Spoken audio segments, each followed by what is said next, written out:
Cocaine is a hell of a drug.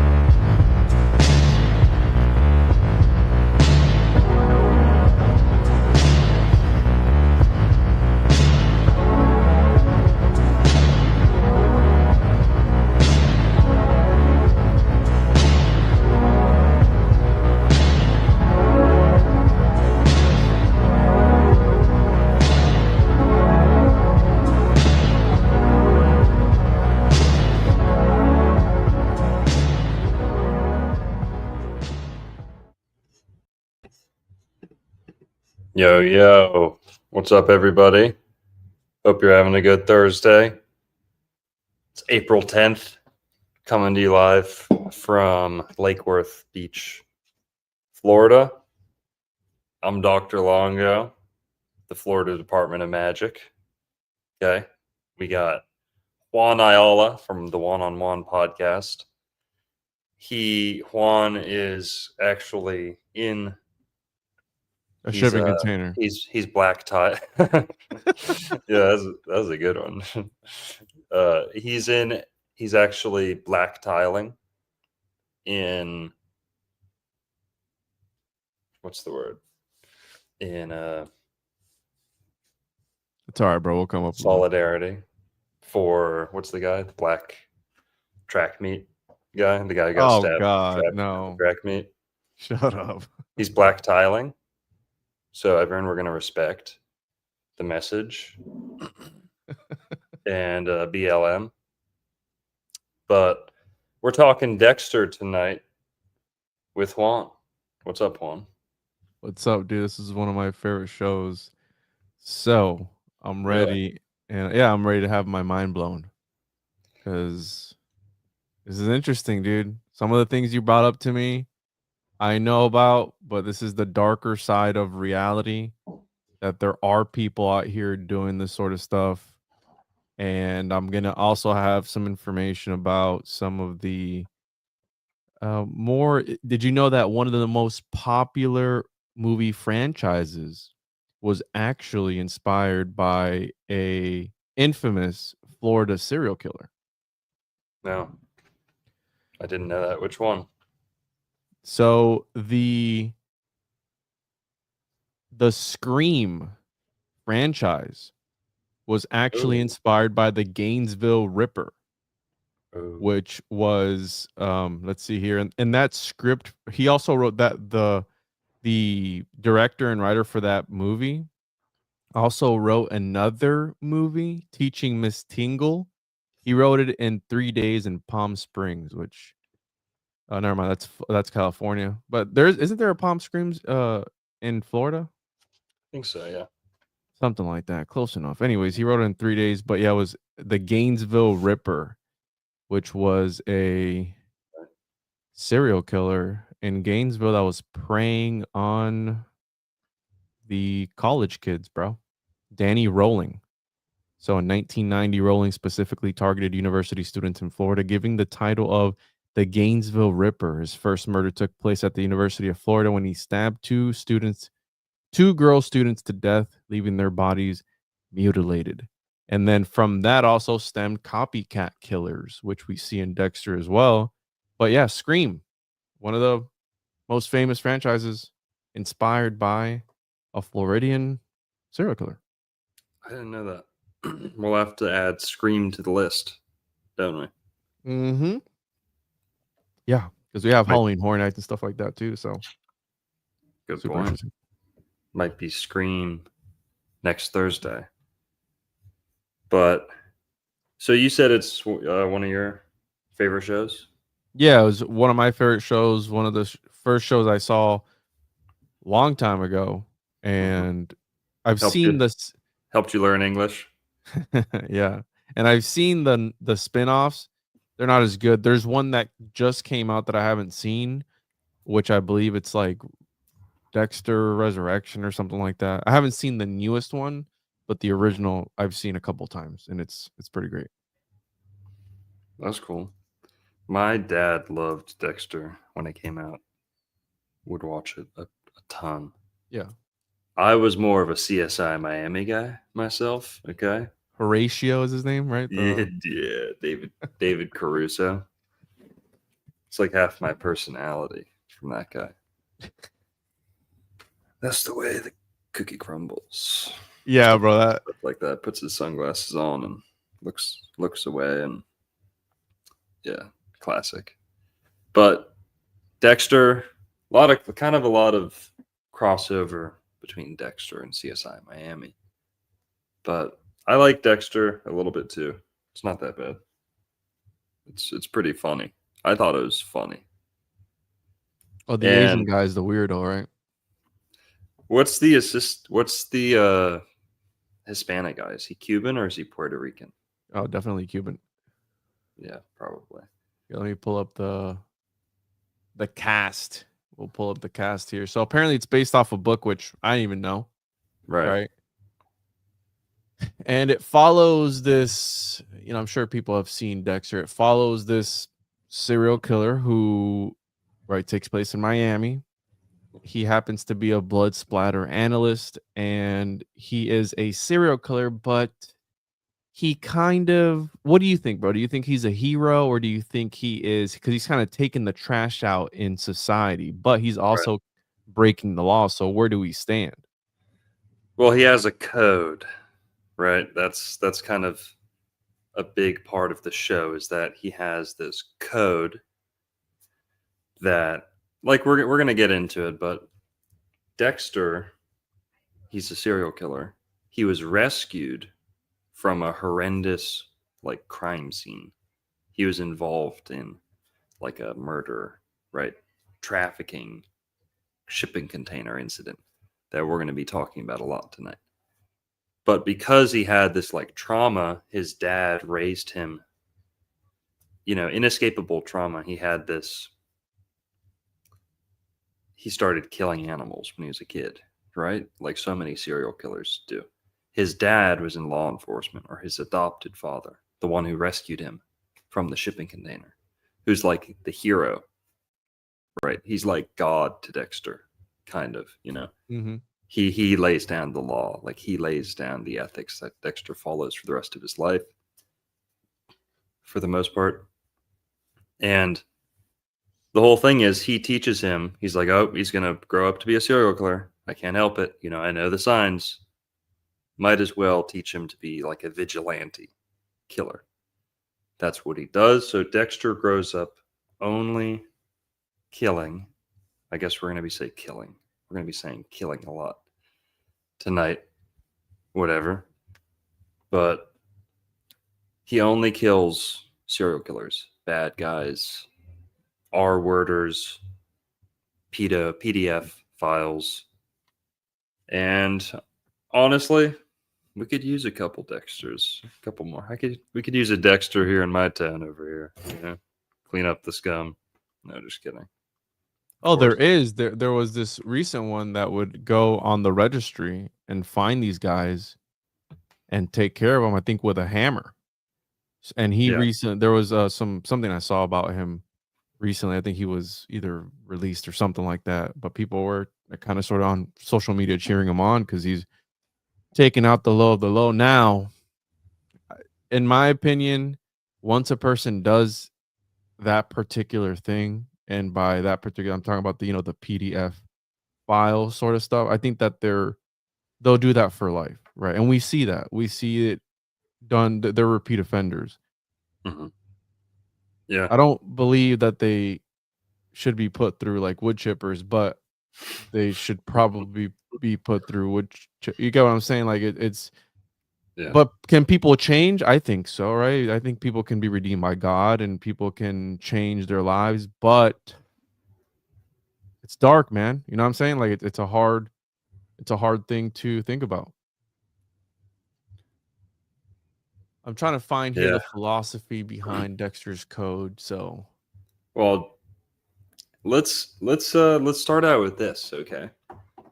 What do we know about Dexter, or at least the actor who plays Dexter? What's his name? Michael C. Hall. Okay. Number one, he has red hair. That always jumped out to me. It gave the show like a kind of definitive kind of character, right? Same with CSI Miami. What is it with this? CSI Miami. He's more blonde, the CSI Miami guy, Horatio. but he's like strawberry blonde, like ginger hair too. So Dexter's got red hair. And what were we talking about last week? What am I? And by the way, I shouldn't announce it. We've got Paul, Paul Stobbs, I think his last name is. Yeah. Paul from Understanding Conspiracy, I think, is going to be on the show the 13th, Sunday. I'm having him on for an interview. Okay? Well, Dexter fits into the whole red hair, Nephilim, clowns, Adriana Chrome. That's what we're going to be calling it. Adriana Chrome. I was wondering what the fuck you were saying. Adrena Yeah. Chrome. Gotta chop up our syllables here to skirt the censors, but he's got red hair. It's been said that a lot of influential religious leaders, cult leaders, psychopaths, murderers, that red hair has a lot of good, things associated with it. Jesus, right? A lot of people say Jesus had red hair. Oh. A lot of people say Muhammad. Most people are in agreement that Muhammad had red hair. But there's a dark side to it too. Queen Elizabeth had red hair. I like Queen Elizabeth. But you see that, and Aristotle talked about this, about redheaded people having this mischief, craftiness about them. Not always bad, but they're crafty and mischievous, and they have a high potential for crime, like the fox. That because they're red-haired, look at red-haired animals, like the fox. Aristotle says that. So there's something to red-headed people. I'm Irish, right? The Irish, the Scottish, Celtic people are some of the most red-headed people in the world. Who else is very red-headed? Jewish people are very red-headed. Now, Brazilian people. right, so Brazilian. Brazilianaires. That's what we're going to call them. Okay. Jewish Brazilianaires. Well, we're going to be saying Brazilian for the rest of the show, by the way. Okay, catch on. Okay. Dexter Morgan's got red hair. There's a lot in the show that you're going to see. Dexter is very Jew-coded. We got to preface the censors. We got to talk to YouTube for a second. Yo, YouTube. Everything we're talking about tonight comes out of the show. We're not accusing, we're not slandering, we're not blaming this people or that people. Dexter got pulled out of an Evergreen shipping container, and the first episode of the show and much of the show is very Jew-coded. There's talk of a bris ceremony, right? A lot of the last names, a lot of the actors. Okay? Now, that's something just keep that in mind, okay? A lot of Brazilian people, names, things like that in the show. Just keep it in mind. The red hair jumped out to me, him being a psychopath, him being a cold-blooded killer. The clowns, right? The clown theory that clowns scaring people goes hand in hand with this adrenochrome harvesting industry, fetus harvesting industry. Much worse, okay? YouTube, this is all in the show. Okay? Juan's our homunculus expert too, so this is all fair game. Okay? Ease up, YouTube. Okay. With that out of the way, we're getting into it. If they demonetize us, they demonetize us. Juan's already demonetized. I got nothing to lose, brother. Yeah, for real. But I would hate to see you get demonetized, so let's just They won't. They can't. let's keep it PG. Dexter's got red hair, and to me that really helps sell the character. Do you feel the same way, Juan? I'm sorry, can you repeat that? I was reading a report here. Dexter having red hair really sells the character to me. When I first watched this, bro, I wasn't into like podcasting. I wasn't podcasting yet. I wasn't really deep into any sort of research. So I never really focused on that part, if I'm being honest, of the red hair. But again, I grew up hearing about how red-haired people have no souls, right? Like that's the whole Right. meme. Like, oh, the Yeah. gingers have no souls. They're weird. I'm not saying that they are, but that's what the stereotype or Yeah. what people say, what the streets are saying. That's not what I'm saying. That's what the streets are saying. So, yeah, but I never did focus on that until now when you hit me, which by the way, you have to explain to me the Evergreen conspiracy because I don't know about that. Oh, we're gonna get into it. Oh, we're going there, dude. So, yeah, it never really stood out to me if to answer your question. Well, I wonder, is Dexter like framed incorrectly? Are we actually just being afforded insight into like the inner monologue and like thought process of a ginger person, a redheaded person? Maybe Dexter's not a serial killer. He's just a redhead. And what we're hearing is like the thought process. I'm only teasing. We've got Well, to we've got my friend Alexa in the chat. She's redheaded. to, I don't to add to that, then if that were to be correct, we'd have to see the correlation of serial killers and red hair and how many of them have red hair, which I can't even think of, and at least I can't think of any that have red hair to Mhm, prove your point and to solidify that point that you're saying. mhm.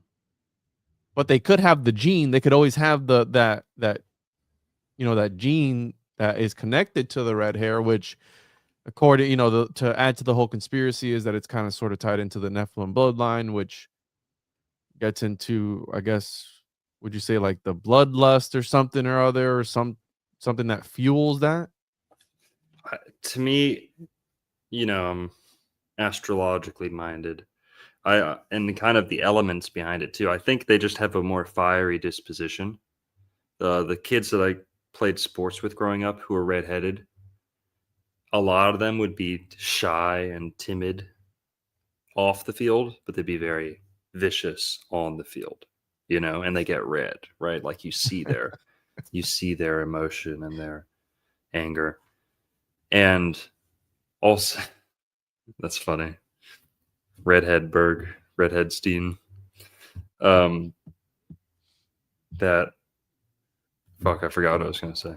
But also, redheads tend to be big. I've noticed this. We've been talking about it with the whole clown Nephilim rabbit hole. Redheads tend to be tall. The tallest kid I ever played lacrosse, the two tallest kids I ever played lacrosse with, like 6'7". One was 6'7". One was 6'9". Both redheaded, right? So I think there's something to that about the Nephilim DNA, right? A lot of the kings and queens of England, of course, have been redheaded. Many of them were very tall too. I don't know how tall Dexter is. That's not, I think, what's important.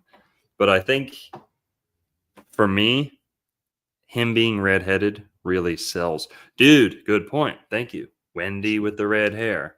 Drew Barrymore is a little bit reddish, but Is she? Julianne Moore. You're thinking of Julianne Moore, I think. No. Well, I'm thinking about this particular show because she turns into like a zombie and they feed on people, right? Mhm. And she put this show out, but she's what is that, brunette, right? That's not red hair. Nah, she's not that redheaded. But Julianne Moore, who Drew Barrymore is just like a fat version of Julianne Moore. Julianne Moore, she's Wendy. She plays Wendy from Wendy's, the Wendigo cannibal spirit in the Golden Circle. What's it called? The Kingsman Golden Circle, the fast food conspiracy movie. Fat Okay. version. Yeah. Right. RH negative blood with redheads too. I'm not redheaded at all. At all. Check out your boy, bro. He looks good, man. He's fit. Well, I mean, he was never much of a looker to begin with. I mean, he looks like a naked mole rat. Yeah, of He course. looks like Moorish anti-white propaganda. He looks all right. This is the canonical birth date of Dexter is February 1st, 1971. What does that make him? February 1st. He's an Aquarius. That's perfect. Dexter, Yes. the actor, yeah, Michael No, Hall. Dexter Morgan. Dexter Morgan, the character. Oh, and that's his birthday in the show. That's still perfect. He's an Aquarius. He's distant, super distant. What's his birthday? Michael Hall. Michael C. Hall. He might be an Aquarius too. February. No, 1st, yeah, that's him. Yeah. Hold So they on. probably just gave him his own birthday. That's Aquarius. You know who else is an Aquarius? Christian Bale. Christian Bale in American Psycho. Oh, Almost the same character. Both Aquariuses. This is every Aquarius, okay? They're super distant. They have like not a facade, but they're I don't know. I don't know how to say it. They're very distant. So that's what I see being drawn out in the Aquarius. yeah. Also in the show, so yeah, they gave him the same date as his character. Hey, I mean, you might be onto something. So what are the Aquariuses are like always redheaded too. It's the rarest sign of the zodiac, so the least likely. Yep, they can be delusional. Good point. Who said that? They're very unique, and we get the word unique from eunuch. What else is Dexter disinterested in? Sex. Yes. He's like disinterested in sex. That's a huge Aquarius thing.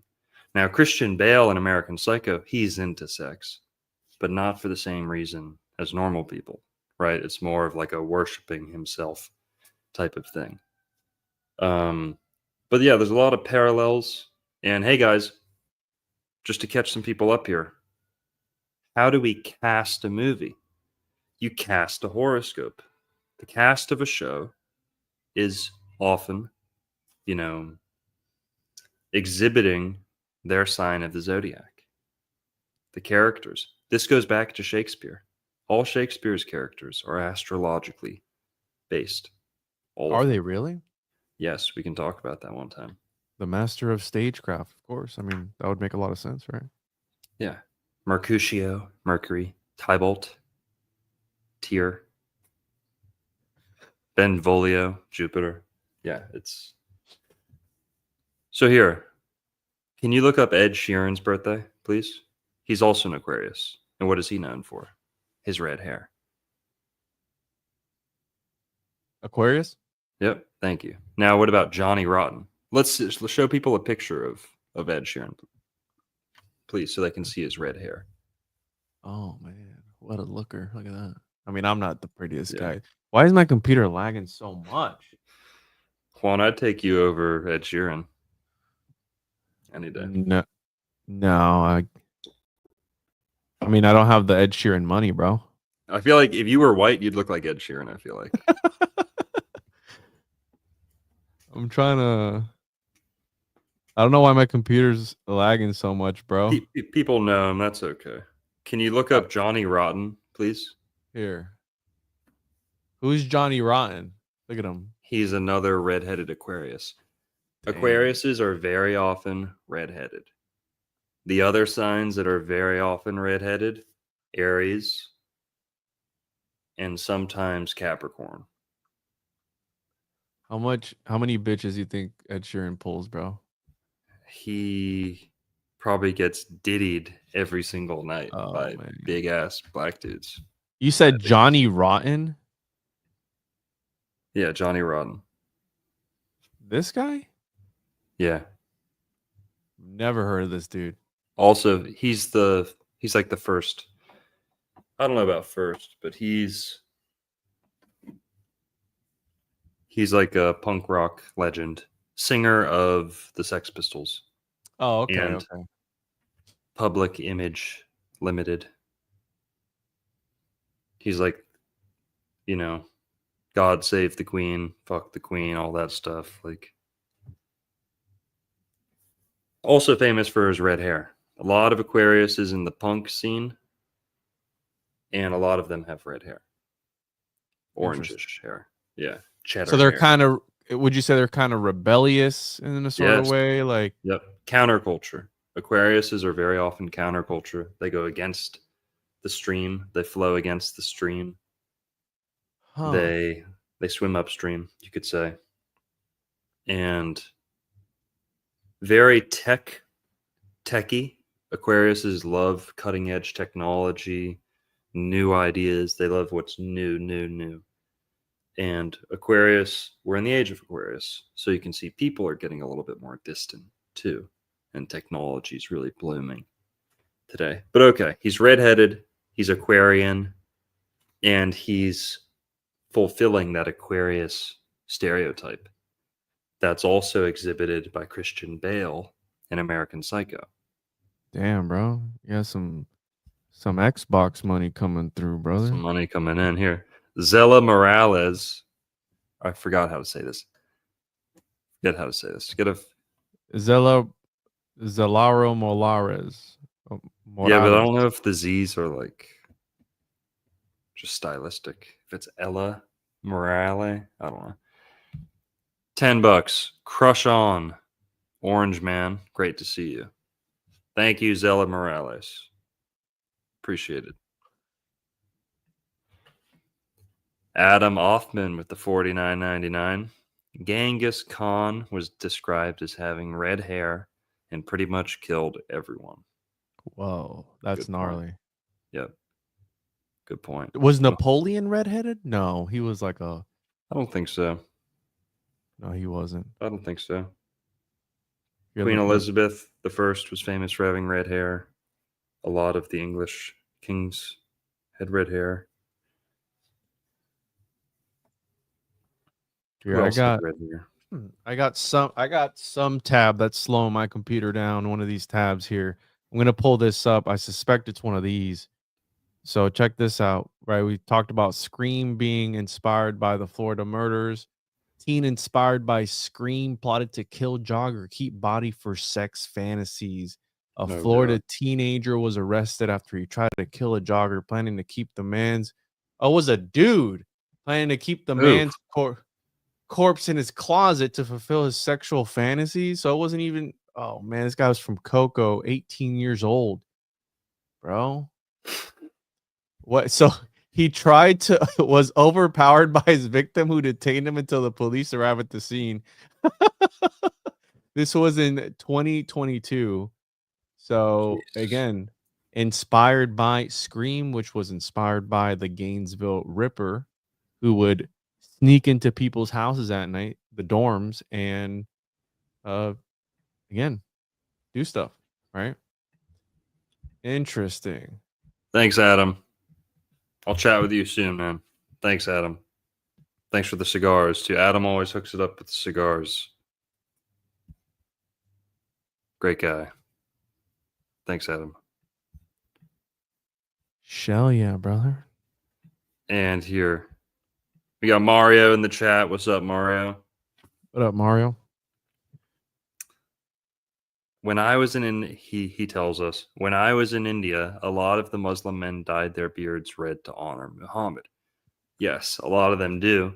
And in places like Afghanistan, they have a ton of natural red hair too. They're taller, a little bit taller. I don't want to say that. I don't want to say it. They're lankier in Afghanistan. What did it smell like in India, Mario?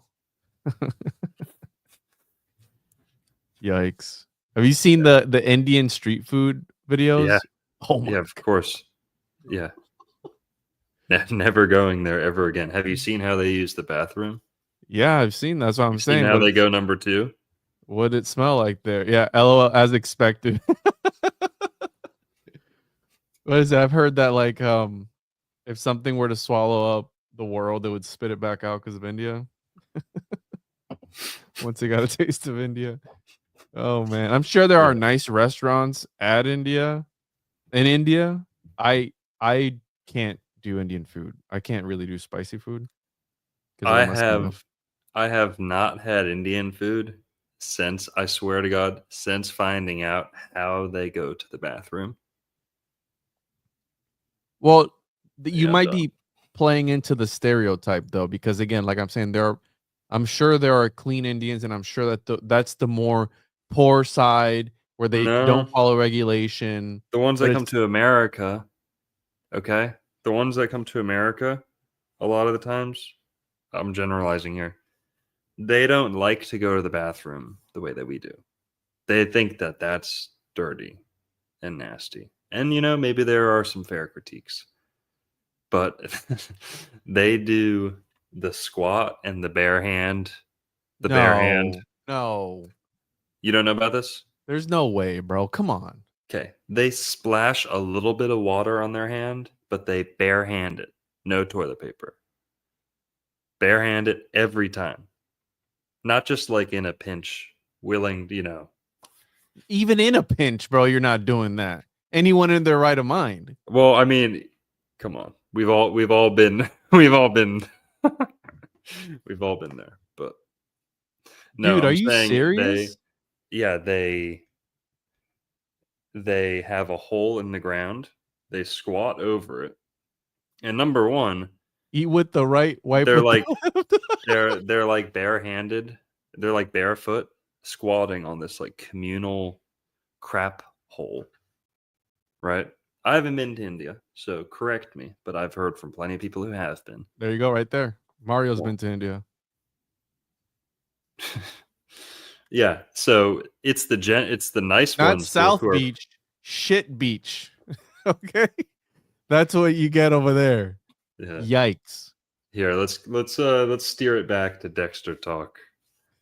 Uh, but yeah, I haven't had Indian food since.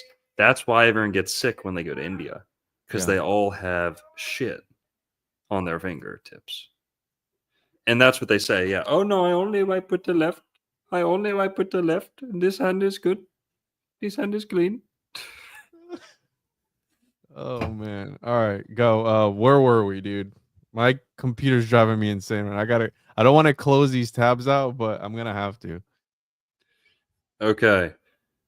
Well, back to Dexter. Dexter's a serial killer, and let's just kind of introduce people to the show a little bit. He works in Miami. His sister, who I think was also pulled out of the shipping container, or maybe not. No. Oh No, just his well. adopted sister. I Yeah, don't know. These fucking people. Can you hear the this? Indian? Yeah, I can hear him. Bruh.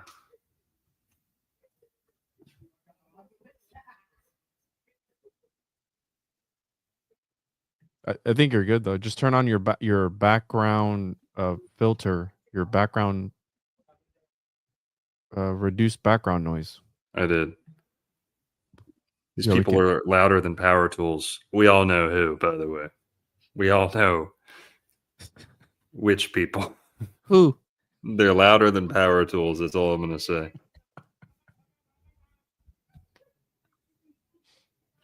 All right, what's this? Rock and Roller with the 9.99. Katie Winslet is an asshole Jack. Never let go when she acted like a drunk hoe and almost fell overboard, but at the end she said sorry, no room on board the USS Floating Door. Nice. Appreciate the 9.99. We got like 420 in the chat. Hey, 420. You know Easter's on 420 this year. Yes, sir. You know what else is on 420? 420. Look it up. Oh yes, yes. Your Very hero's birthday, bro. no, don't say that. Don't say that. Can't say that. Oh, people don't know. Do they know? Hey, oh yeah, somebody does know. There was somebody else though that was famous too with a 420 birthday, wasn't it? Who else? I don't know. Well, mine's on the 23rd, 4/23. So Dexter he's a blood splatter or spatter. I think it's spatter. It I think says it people on think here. it's splatter, but I think it's spatter.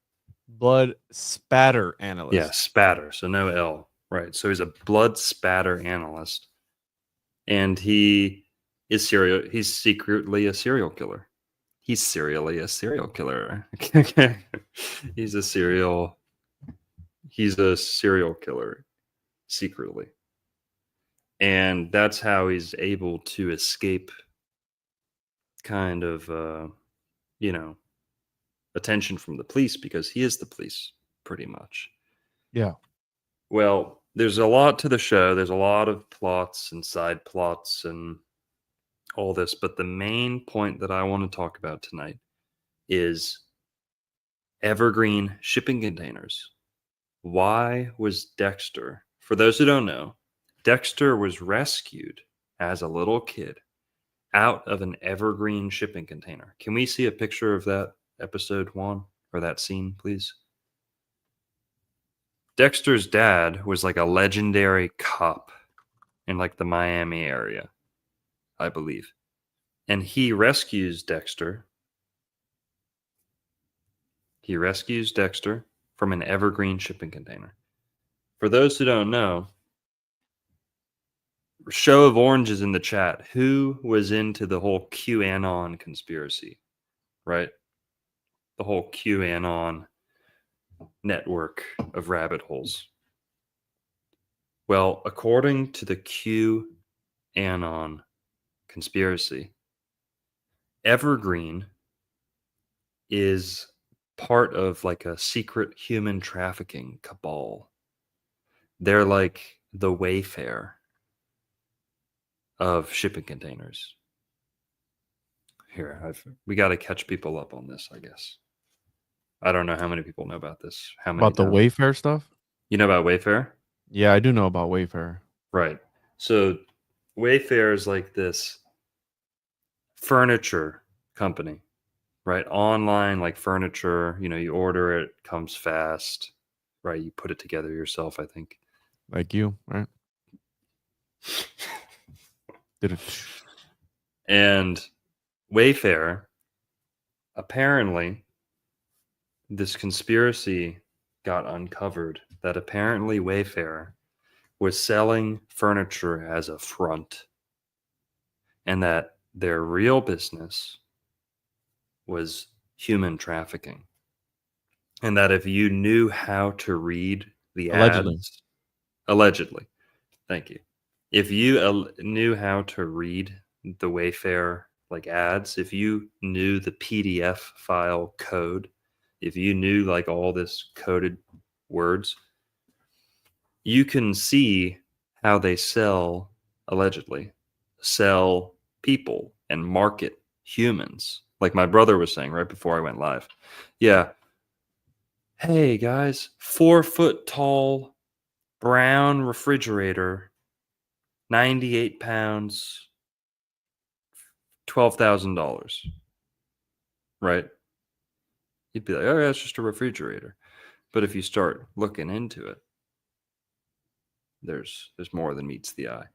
And the etymology too. I love the etymology.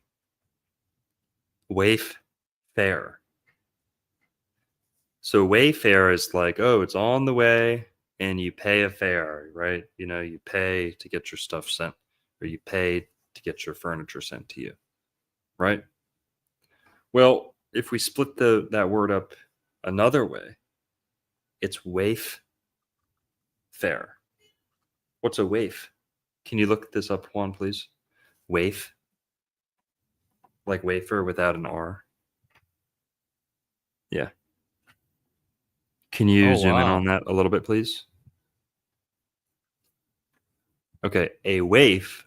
You say it, Juan, please. Whoa. A waif refers to a person, especially a child, who is homeless, friendless, or neglected, or something found and unclaimed like a stray animal. Yeah, so the conspiracy theory here is that Wayfair was secretly disclosing the fact, you know, confessing, right? Like so many movies, so many things. Disney's Frozen, kind of, a little bit of a similar thing. They're kind of telling you what they're doing without telling you, but they're also telling you, right? Wayfair is not Wayfair, according to this conspiracy, allegedly. It's Wayfair.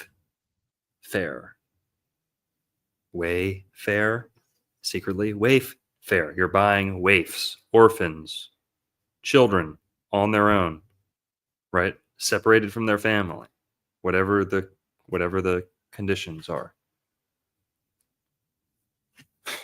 Jesus, titty fucking Christ, it's them. It's all connected. Where's he from, bro? Welcome to Wayfair. What can we do for you today? Dude, listen, brother. I'm just trying to connect dots here, okay? I'm just looking at stuff, but listen, I do 100% believe in something nefarious like this. And the reason I say that is because I'm sure you've seen Chris Hansen, right? And How to Catch a Predator. And well, there's other YouTubers that do the same sort of thing. And they go on these apps like Telegram, and there's a whole bunch of different ones that are quote unquote encrypted. And there's certain code and things that they use. So it wouldn't be too far fetched to go onto one of these sites that you know about. Hey, and you put in a special promo code, right? And you get a special bundle.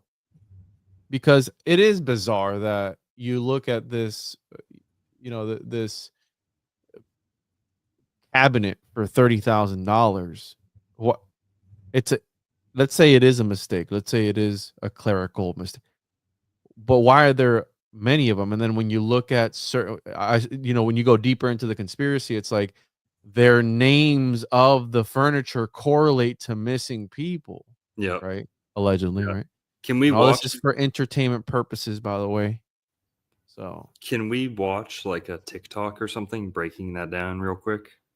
So people can get like those details. Thank you. Those details are slipping on my mind. They would have like the names of missing people, like Juan's saying, in like the washing machine, like description, stuff like that. And like Juan's saying, it would be priced ridiculously high, right? For things that shouldn't be that expensive. But okay. Oh, hold on. Jesus. Damn. You have to prove you're not a human trafficker. A homunculus, bro.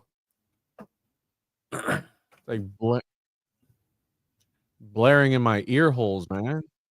What happened? I'm trying to play with the audio. Give me 1 second. Okay.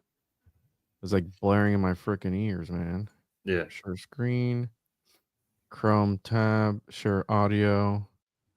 Boom. All right. Let me know if you can hear this. Give me a thumbs up if you can hear it. Theory that Wayfair trafficking humans. What? No. This isn't proven, right? So Wayfair has these weirdly priced items on there. Like there was a safe, a little like small safe, right? And it's named after a person that went missing in Chicago. What? So the safe is named like Amelia, right? And it's listed for $150,000. Or a chair named Brooke that's listed for $200,000. That's crazy. It's a thing that people have seen on Wayfair for years, but it's just been ignored. No one has done anything about it. I don't know if anyone has bought these items to see what comes in the mail, but it's so weird because it's so common. It happens all the time. For real? Yeah, so there have been hundreds of listings like this, and they usually go up right after somebody turns up missing and their family's crying for them and pleading for them to come home. Yeah, it is honestly one of the weirdest things I have ever seen. Yeah. So I might get pinged for the music, by the way, but just trim that part out. I think we'll be okay. TikTok, real music, it's okay.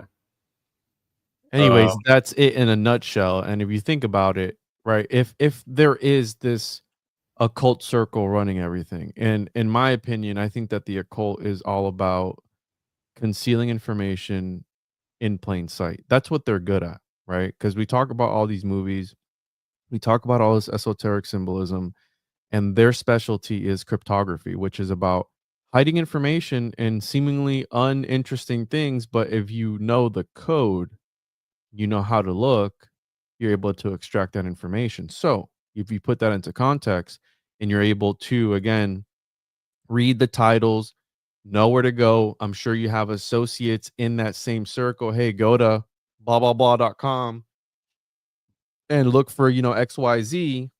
You're going to know what to get, when to get it, right?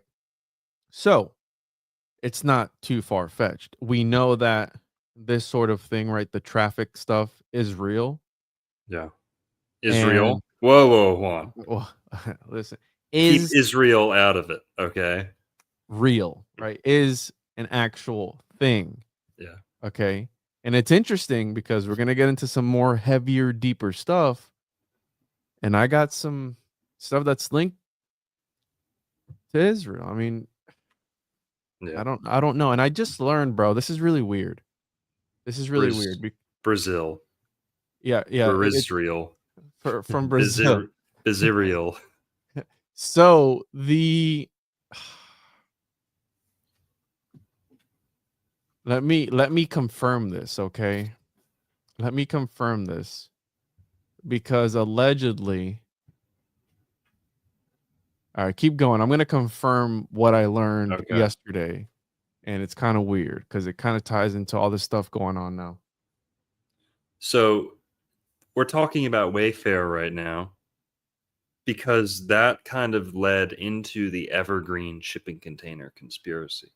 Now, to be fair, these all kind of stemmed out of Pizzagate related conspiracies, right? QAnon, Pizzagate. Evergreen was a big one during the first Trump presidency, or like the heyday, like the worst of COVID, right? Save the kids, save the children, right? That was all Evergreen, Wayfair type stuff. And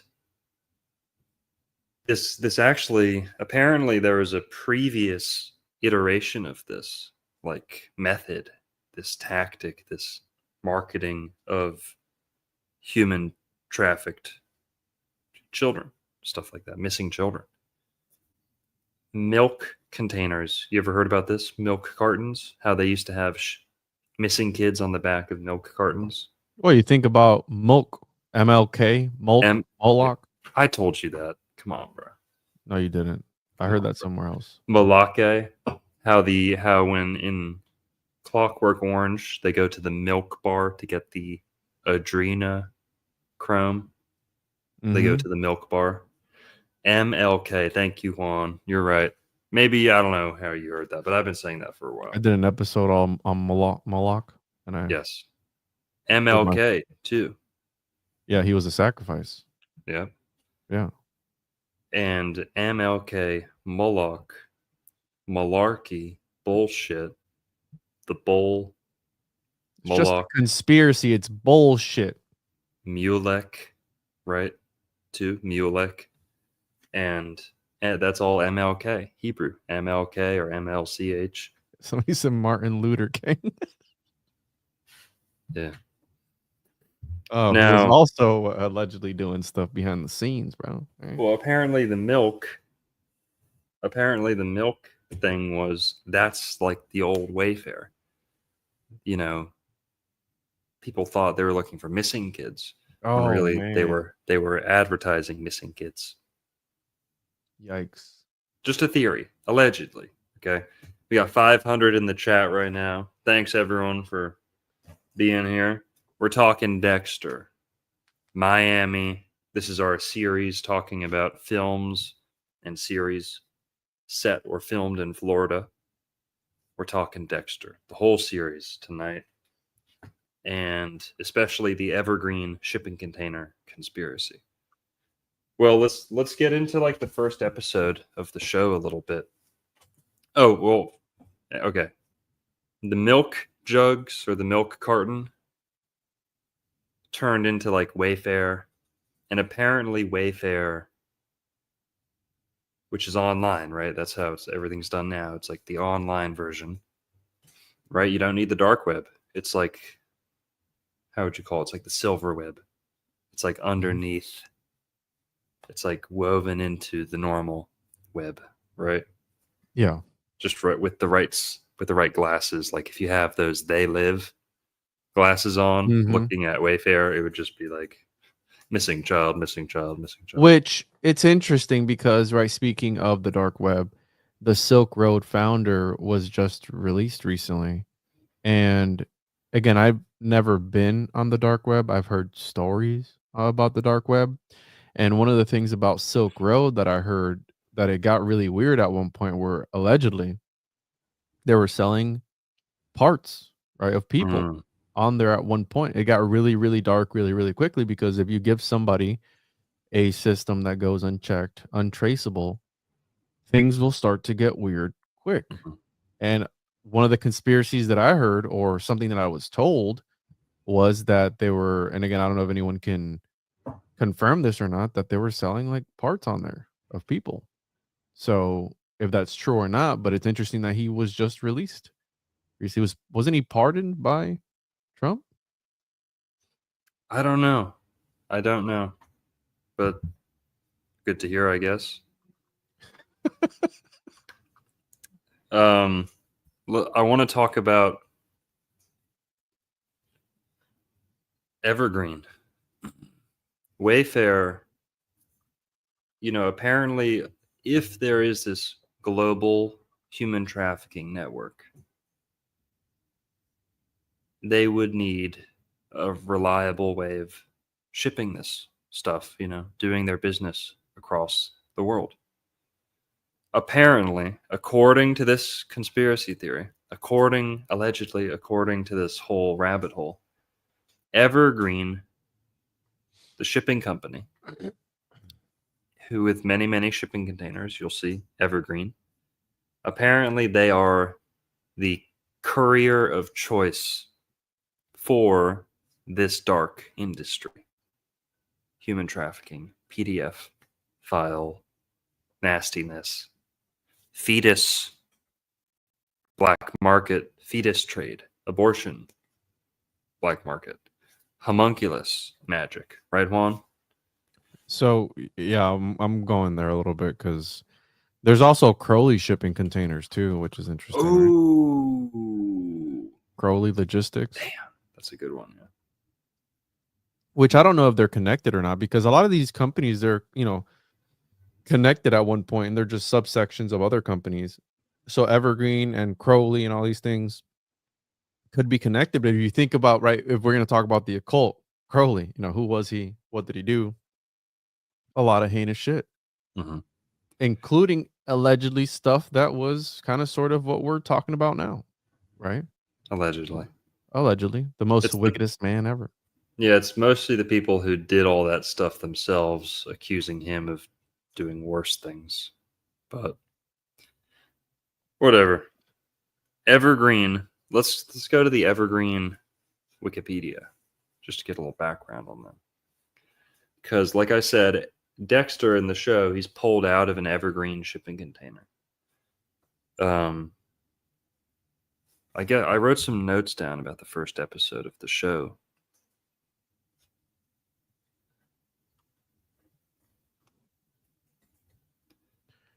All right, who's this guy? Let's see. We're just gonna look them up by their CEO to see if they're to see if they're what's it called? Evergreen what? Evergreen shipping. Yeah. Oh, this is it right here. EMC. A Evergreen. Taiwanese container transportation and shipping company from Taiwan. Damn. Huh. Is this why Nancy Pelosi and all these people are like gung ho for Taiwan? Yeah. Despite being on the wrong side of every issue, they're like super loyal to Taiwan. You know about that? Like I'd Nancy say that they're Pelosi. super loyal to another place.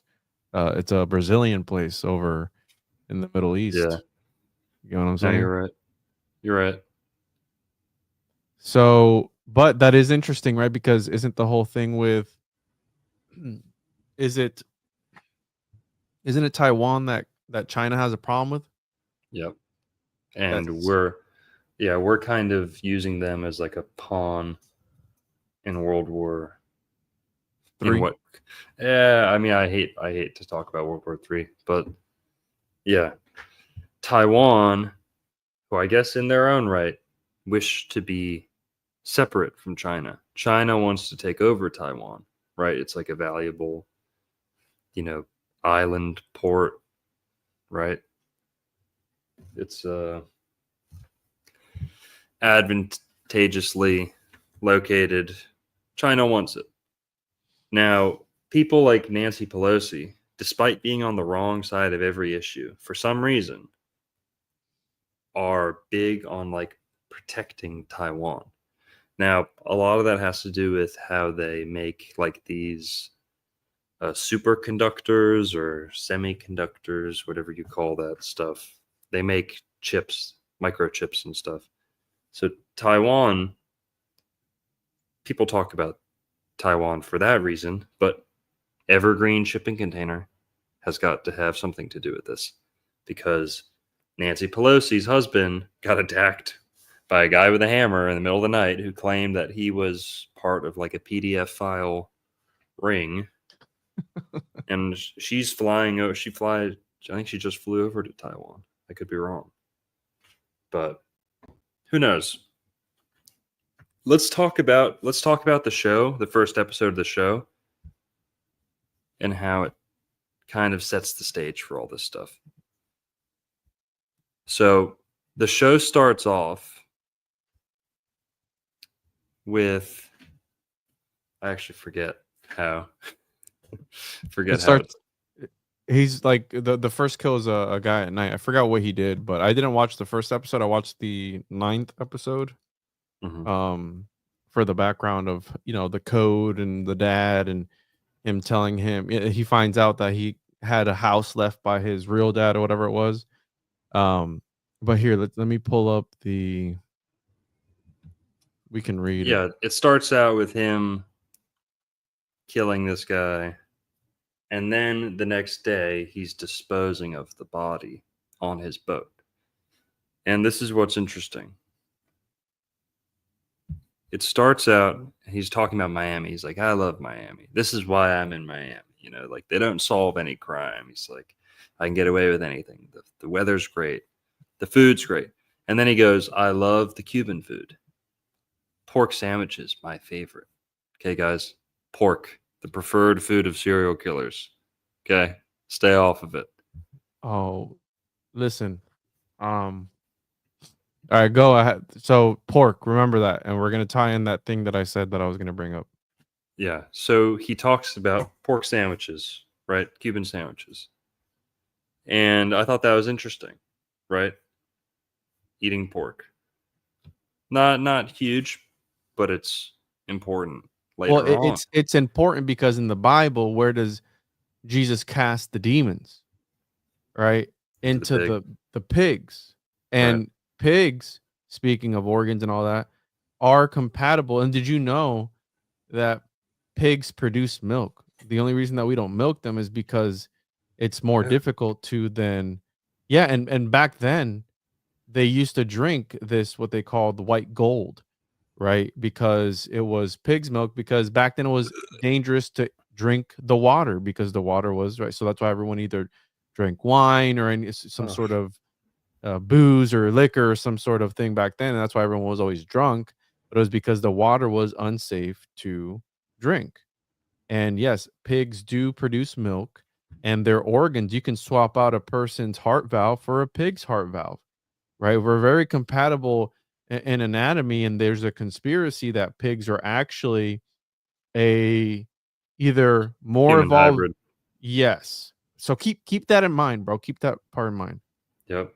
Human it also hybrid. has a lot to do with proving that you're not Jewish. Cuban. Pork.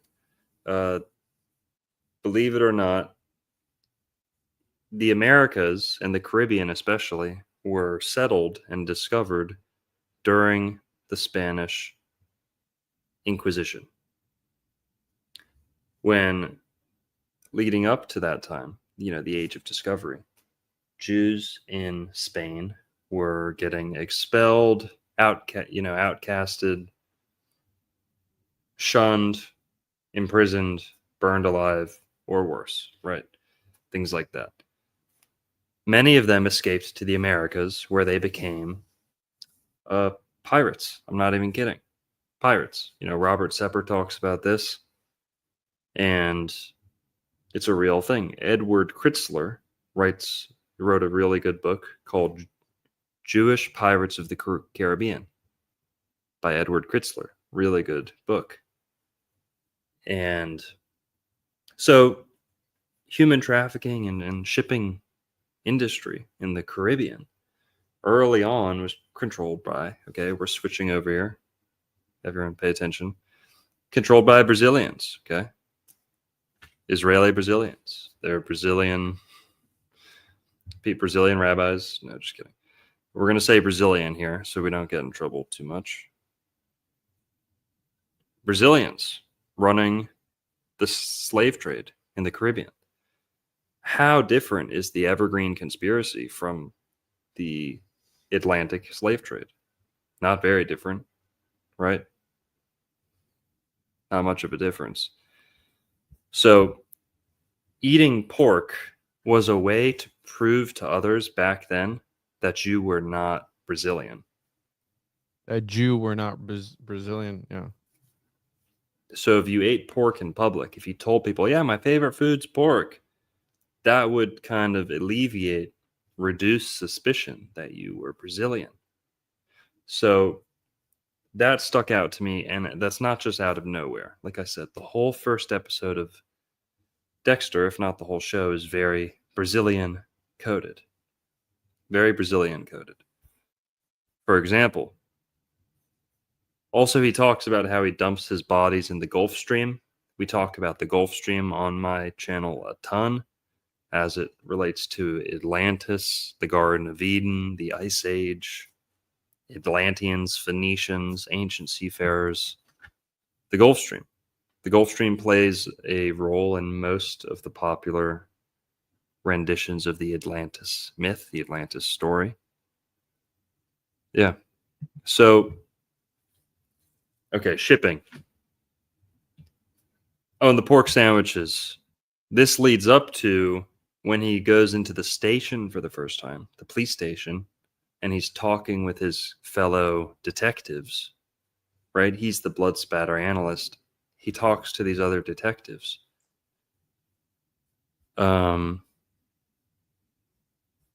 Okay, sorry. I'm looking at notes here. Sorry if I'm a little scatterbrained. Sorry if we're skipping around. When Dexter dumps the body at the beginning of the show, he comes back into town, and that's kind of how we're introduced to. He's like, yeah, I'm in Miami. I love it. I love the food, the pork sandwiches. He just got done dumping a body in the Gulf Stream. And he talks about the Gulf Stream like it's this great gift from God. He's like, oh, the Gulf Stream does all the work for me. I just dump them off of my boat, and the Gulf Stream takes them far away from Miami. Nobody ever finds them, you know.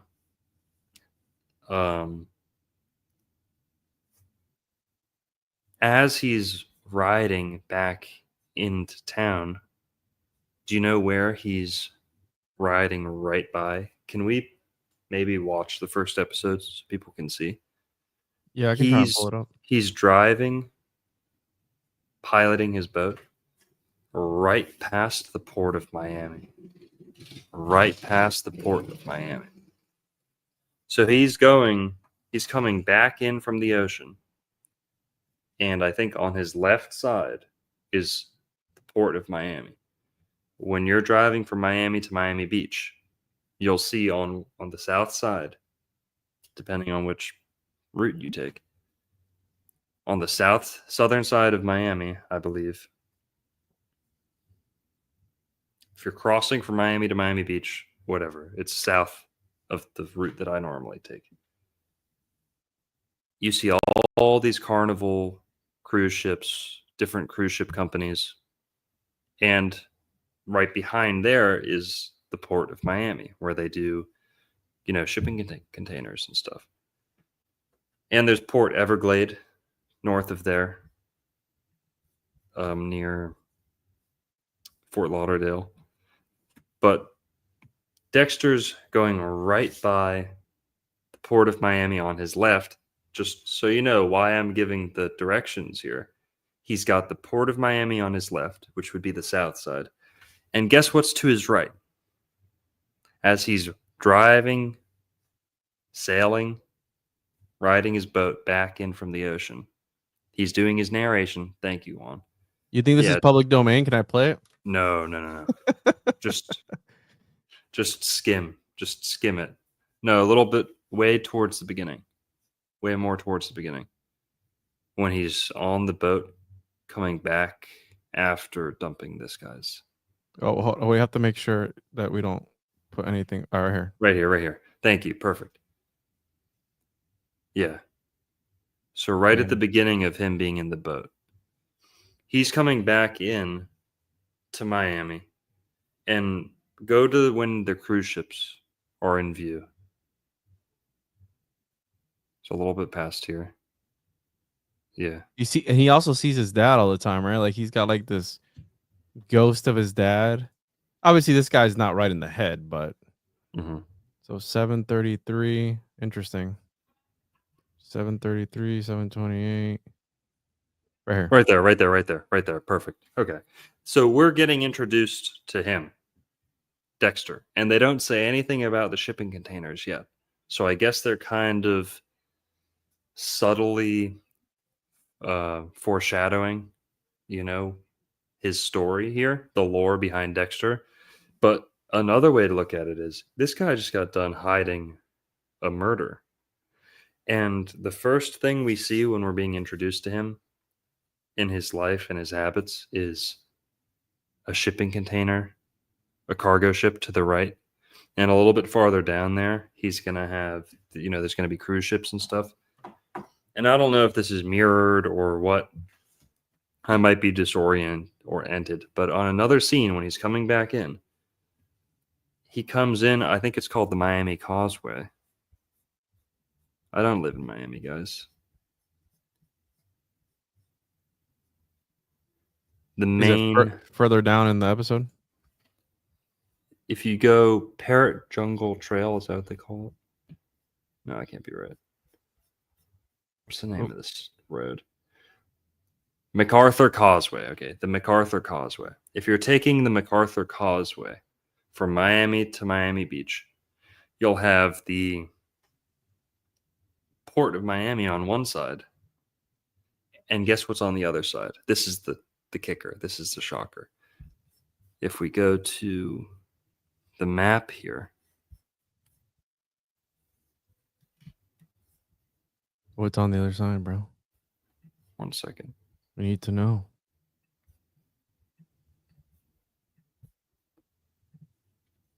Okay. You guys can see this? We're looking at pretty much where Dexter's coming back in from. This is Miami on the left. This is Miami Beach on the right. Okay. Dexter's coming in from like right here. And you can see the shipping containers are usually on the south side over here. Now he's heading towards the Miami Circle. Kind of. Another scene makes it look like he's coming in through the main channel. Okay. And this is where most of the boats come in from. But he was in the mangrove, so it kind of looks like he's a little bit south towards Virginia Key. But another scene makes it look like he's coming in from the main channel. So coming in from the main channel, you have the port on one side, on the south, with all the cruise ships and then all the cargo ships behind them. Over here. You guys know what this is? Star Island, which you have to pass when you're coming in, whether you go north or south. You guys know what Star Island is? I've heard about that. I think you might have told me about it. Star Island is where like all the A-list celebrities live. I believe Oprah has a place on Star Island. I don't know if Diddy lived here. Diddy can't be far. But apparently Ellen or Oprah have the closest house to the port right there. Now here's the theory. When all this Evergreen QAnon conspiracy stuff was going on, people were talking about the port of Miami. Why? Because during COVID, all these places stopped importing. Florida was one of the only places in America to say, keep them coming, we're not closed down. So stuff that was going to New York, stuff that was going to the West Coast of America, stopped, turned around, and started coming to. Yes, Diddy does live on Star Island. Holy shit! Did he do it? Did he diddler? Diddy Hang on. does. We'll get to Diddy. What was I saying? Fuck. Sorry. No, it's okay. My bad. At 2 Star Island Drive in Miami Beach. Okay, during COVID and during all the QAnon stuff, all these shipping containers redirected to Florida. And they're all coming in right there, either to the port of Everglade, but probably the port of Miami right there. They're going right past Star Island. And here's the conspiracy theory. The conspiracy theory is that things that come into the port of Miami, illegal things, get taken off the boat before they make it to like the official like security, port security. Does that make sense? Like, watch. If I've got a shipping container full of missing children, which I don't, and I'm coming in from the Atlantic Ocean, and I come into Miami, okay, this is where Diddy, Oprah, all these people lived. That's connected to all that, like on Star Island. All the key players, some of the biggest names on Earth live on Star Island right here. Okay. During the 90s, this was very, very famous. Everyone knew what Star Island is.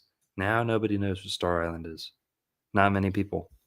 It's in Grand Theft Auto Vice City too. They call it Starfish Island, like Asshole Island, which I thought was pretty funny.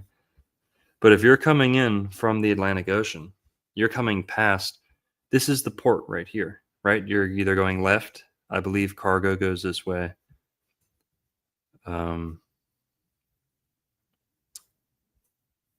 Cruise ships are on the north side, cargo's on the south side.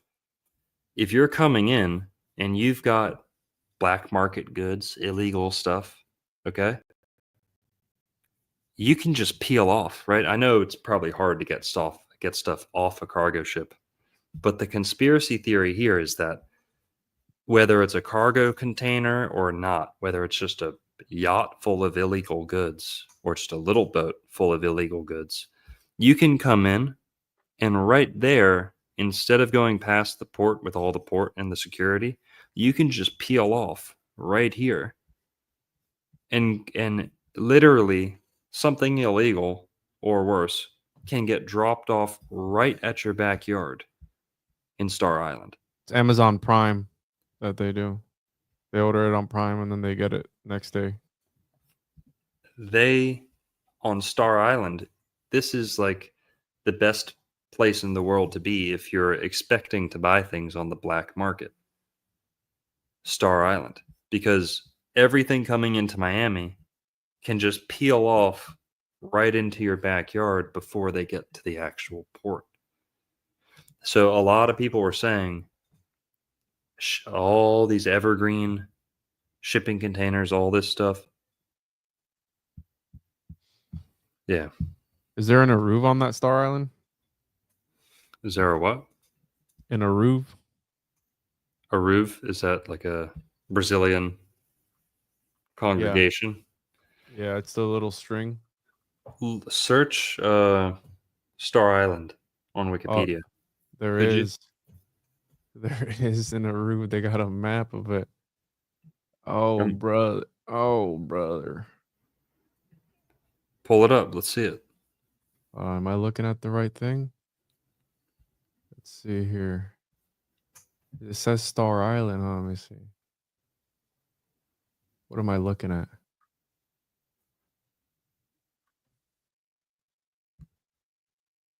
All right, hold on. Yeah, here we go. So let me pull this up real quick. I think. I think this is Miami Beach.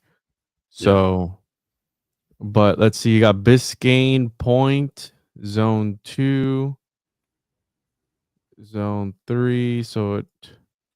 But I'm not seeing.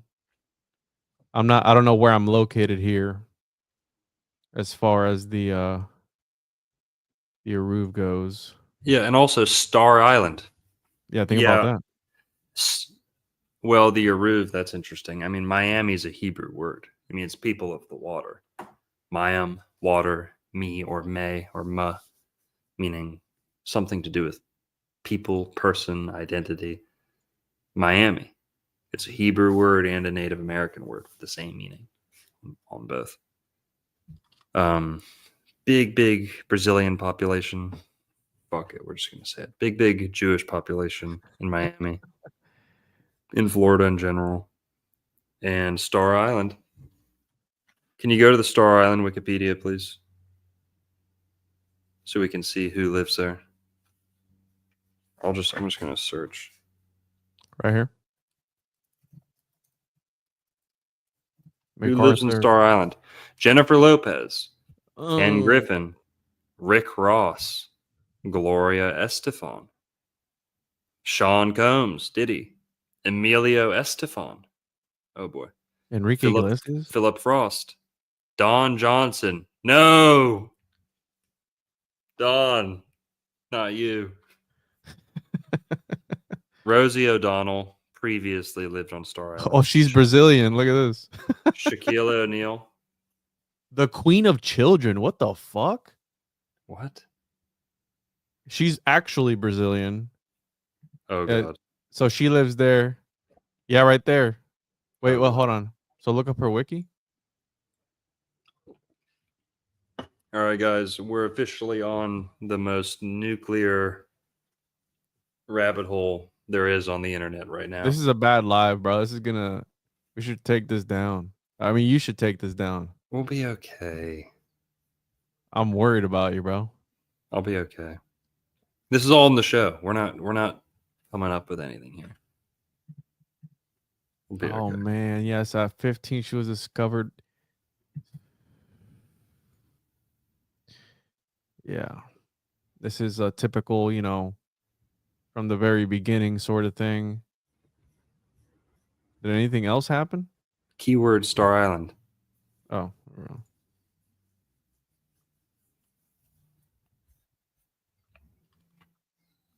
So in 1993, blah, blah, blah, the broadcast from 100 stations. So she could rest between recordings. She bought a mansion in Calabasas, California, in 1999. Right here. In the year of 1993, Zuza sold 220 million only in licenses. At the end of this year, had a problem in her spine caused her work to slow down. In 1984, the death of Ayrton Senna also contributed to Zuza gradually diminishing her work rate. Later that year, she bought a mansion on Star Island in Miami for 15 million. It had previously belonged to Madonna. Oh, yeah. Owned a tourist boat titled blah blah blah, includes Zuza's script. It's worth at least 65 million. On her 33rd birthday, she received a Ferrari from her manager. Yada yada yada. All right. So what's the thing? What's the scandal? What was the main thing? She got pimped out. She's known as a young model. The Queen of Children. Why is she known as the Queen of Children? She makes built the largest children's entertainment empire. Yeah. In Latin and South America. Damn. Yeah. Also, here, can you talk a little bit? I'm gonna try and search something up. So to tie it into the stuff about the squallies and all this stuff. I recently learned that. So I was doing an episode on bells and how we were talking about the Bach Tower and the Carillion and all these different things, and how maybe bells are a sort of technology that frequencies, blah blah blah. The Hunchback of Notre Dame, Quasimodo. Turns out that he is they refer to this in the novel. One of the characters in the novel refers to him as an animalistic and unchristian, suggesting that he may be an offspring of a Jew and a sow, and thus according to Wikipedia. Oh, according to Wikipedia, a Brazilian and a sow. Now, we know Quasimodo is the bell ringer at Notre Dame. He's like this sort of weird. And if you think about that. Offspring of a person and a sow. What is a sow? A female pig. Okay. We're talking about Quasimodo. Okay. He might have been, look at this. See the hole? He might have been birthed from something or other. Okay. And what's interesting about this, which we're going to link it into the Evergreen stuff, is that it's linked to fetuses, right? And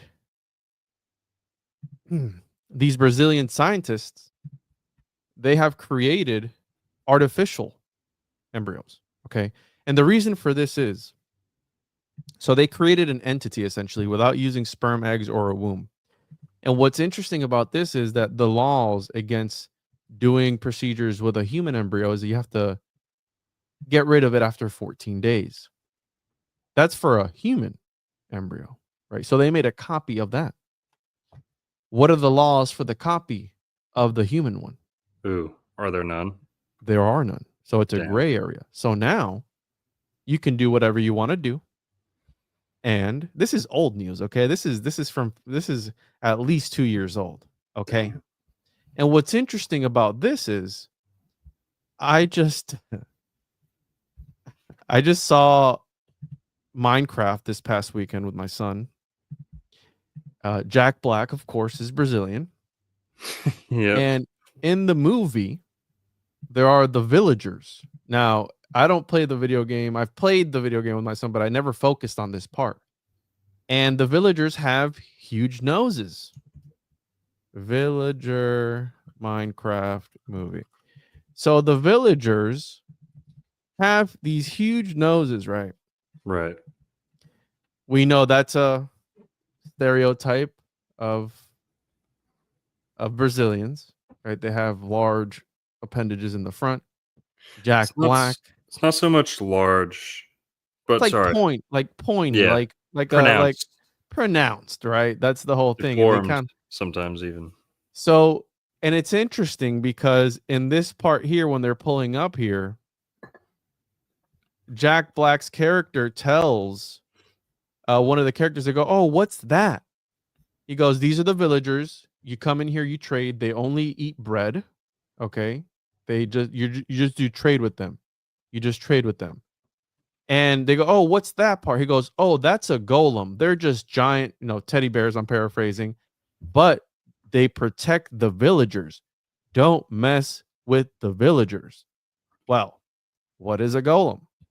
A golem is a humanoid, a sort of artificial entity created through the use of Jewish magic in order to protect the Jewish people. And it originated in Prague because Rudolf II allegedly was going after them, similar to how a lot of other cultures have gone after them as well. And they're there to protect the people. And in the movie, there is literally a golem. He goes, "Yeah, it's fine. Just don't mess with the villagers." So I'm thinking that this is also in the Brazilian code, and they're interdimensional too, bro. The Brazilians are interdimensional in Minecraft because one of the villagers goes out. There it is right there. The golem. One of the villagers goes out into the real world and starts to interact with reality. Right? Listen, bro. What are you supposed to think of that? What are you supposed to make of that? Am I crazy for thinking that? No, you're completely right. It's nobody caricatures themselves more than Hollywood Brazilians. Like nobody.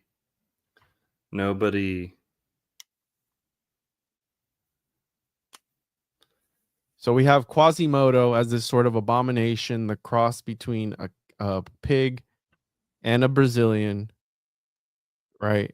And then all the connotations related to that. The reason I'm bringing that up is because this fetus theme, right, gets into what we're the kicker, what we're working our way towards here an hour and a half in, because this is just in Florida. Remains of fetus mysteriously wash ashore on Miami Beach in what police call a unique case. This is February 2024, right? Of remains of a fetus. Now, okay, kind of weird, right? Very, very weird. Don't get me wrong. What if you were with your family at the beach and you stumbled across? That'd be very bad, right? It wouldn't be.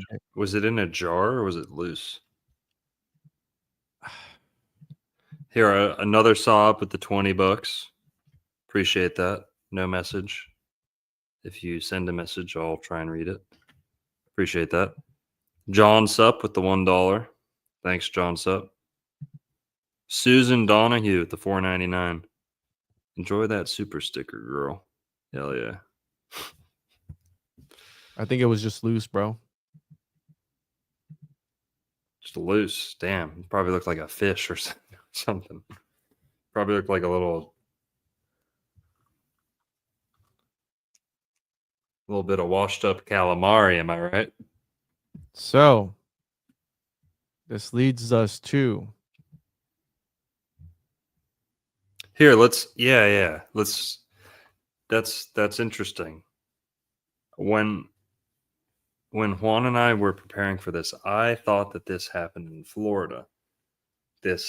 Apparently this story about hundreds and hundreds of fetuses washing thousands up, and another one of thousands of fetuses getting seized or like located in a shipping container. Right. I want to, this one's gonna get us. Nah, I don't know. Let's, right before we get to that, Juan, just before we get too far away from the star, we get pulled. before we get away from the Star Island thing. Okay, remember what we were showing about? If you were gonna do some black market trade in Miami, Star Island would probably be a real good place to live. Okay, but a question that might arise in your head if you're hearing about this whole rabbit hole would be, well, where are the authorities? Like, don't the authorities know? Wouldn't someone be on top of this? Or, it can't be that easy to traffic things and people into Miami, is it? Well, let's just hear a little bit of this is a video from The Power of Women in Florida, Jewish History with Marcia Jo Zurovitz. Okay, I've used a lot of her talks before in some of my videos. Let's just hear what she's going to say right here. I'm sure she's going to be thrilled we're using it for this video too, right? Can you hear this? In Israel. Yeah. Lori Goodman Baer, a graduate of Florida State University, was executive director of the ports of Palm Beach and Miami for 26 years. Dealing with homeland security issues was a daily occurrence. Imagine the stress. Currently, she's executive director of the Port Everglades Association. Carolyn Kurtz is Florida's first female harbor pilot. She has brought ships into the port of Tampa, the state's longest channel, for more than 2 decades.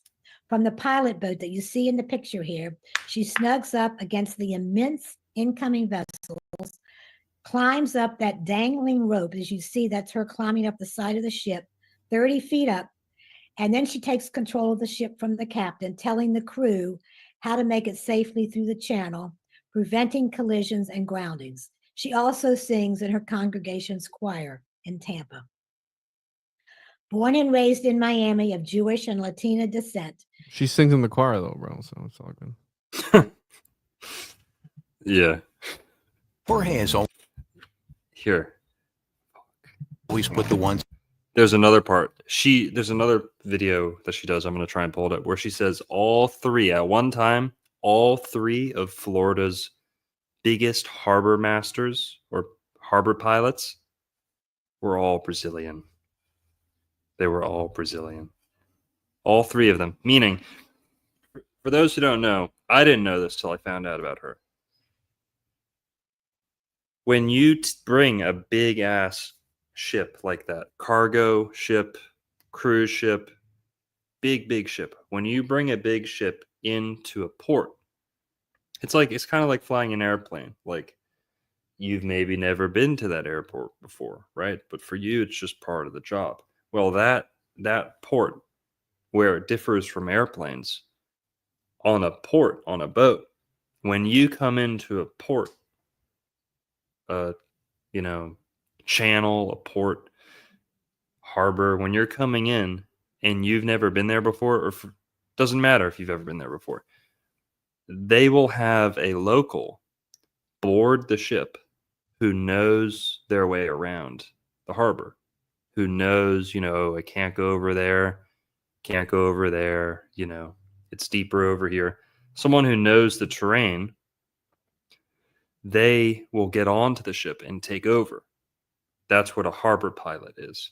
And what she was just explaining is that all three of Florida's biggest ports had Brazilian harbor pilots.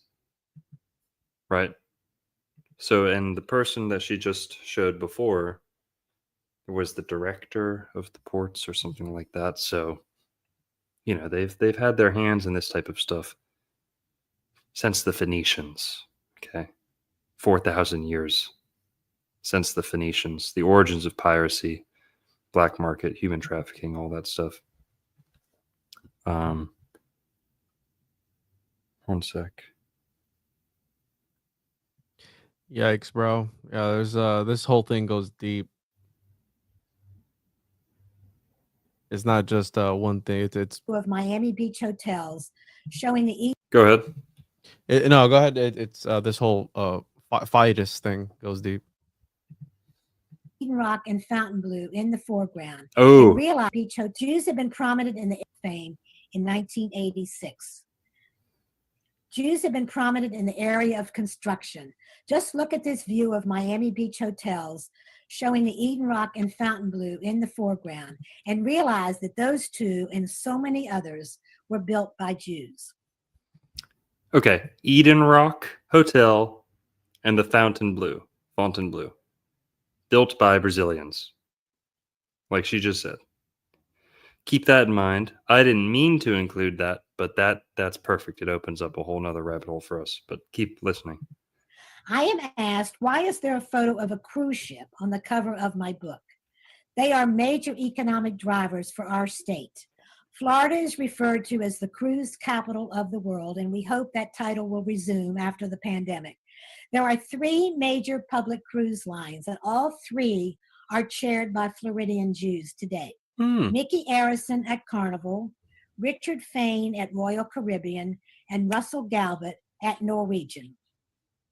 And very important to the cruise and shipping industries are the harbor pilots in Florida's ports. Carolyn Kurtz was Florida's first female harbor pilot. For nearly 20 years, Carolyn has brought ships into the port of Tampa. From the pilot boat, you see the pilot boat on the lower right. She snugs up to these immense incoming vessels, We already jumps heard this. to the ship's dangling rope ladder, and That's weird, climbs up though. 30 feet. Can you imagine doing this in a high wind? Yeah. Then she takes control of the ship from the captain, telling the crew how to make it safely through Tampa Bay's Don't go there. Turn right. No, the AC's too high. Listen, dude. Now don't go there. We're Now I ordered no mayonnaise on that. Now it's So they need some random look chick. at me. I am the captain now. Look at me. I am the captain now. Okay. They need some random chick, right? All this tech that they have, their pilots and they steer these ships, but they need some random chick to help them navigate in what they do. How many ships has this lady navigated? I mean, she could be a pilot for all I know, or a captain or whatever they call it. But I'm gonna ask you something because we're going on and on about this whole Brazilian thing, and it's a topic of controversy as to if they do rule the world or not. But it seems that they have every president by the balls and every sort of at least the United States by the balls. Yeah. Do you think that the people who are actually running things are Brazilian, fully legitimately Brazilian, or are they posing as the Brazilians and using that as a front, as a facade to do these heinous things? Yes and no. There's only one group that really rules the world. They are the same 7 entities that have always oppressed mankind. This is the only real Illuminati, the real New World Order, the real bad guys, okay? 7 of them. You know what they are? Gluttony, greed, vanity, sloth, lust, wrath. What's the other one? What am I missing? Oh no. Yeah, the 7 deadly sins. I got you. That's the Illuminati. That's what everyone needs to be worried about. Okay? The 7 deadly sins. Don't be worried about the Illuminati. Be worried about them. The Illuminati, the New World Order, the Brazilians, the bankers, all they are the people who have succumbed, who are most willing to entertain those 7 vices. They have some virtues, they have some work ethic, they have some things that work for them. If you want to combat those people, combat those vices. Virtue and vices, the same 7 deadly sins, are the universal enemy. You can blame people all you want, and I will blame people. This is not a cop-out. I'm not saying, oh no, we shouldn't blame them for anything. No, blame them for fucking everything. But once they're gone, and if let's say, I'm not advocating for anything, but let's say the people you don't like, you snapped their fingers and they were gone tomorrow. The whole world, it would be maybe better in some ways, but you would still have those same 7 deadly sins boiling up from within.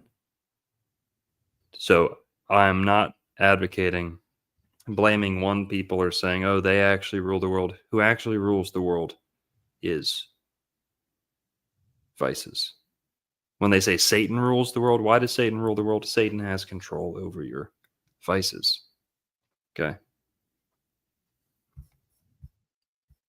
Satan's the one using your vices, using these against you.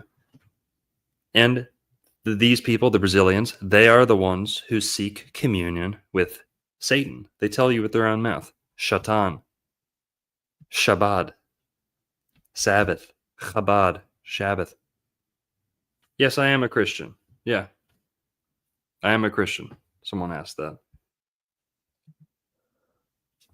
The synagogue of Satan, bro. We can blame some people. Yes, it's Saturn worship, Satan worship. Yes, it's all that. But make a wish and wish your biggest fear, your biggest evil, the biggest threat to humanity, wish it away. We're still going to have things and issues to deal with, stemming from the same vices that all mankind has always dealt with. Just because this one group of people is allied with it doesn't mean they are, the solutions. If we blame people, people are going to think the solution is getting rid of people, right? What does Jesus say too? Or someone else? Many people have echoed the same sentiment. We're not fighting against flesh and blood.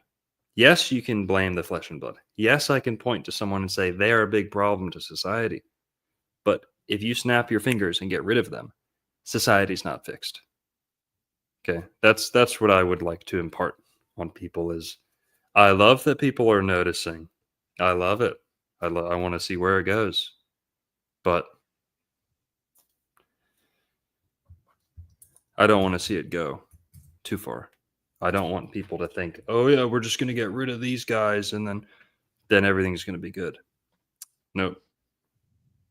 Go read some philosophy. Go read some Plato. Go read some, where does sin arise from? Where does evil arise from?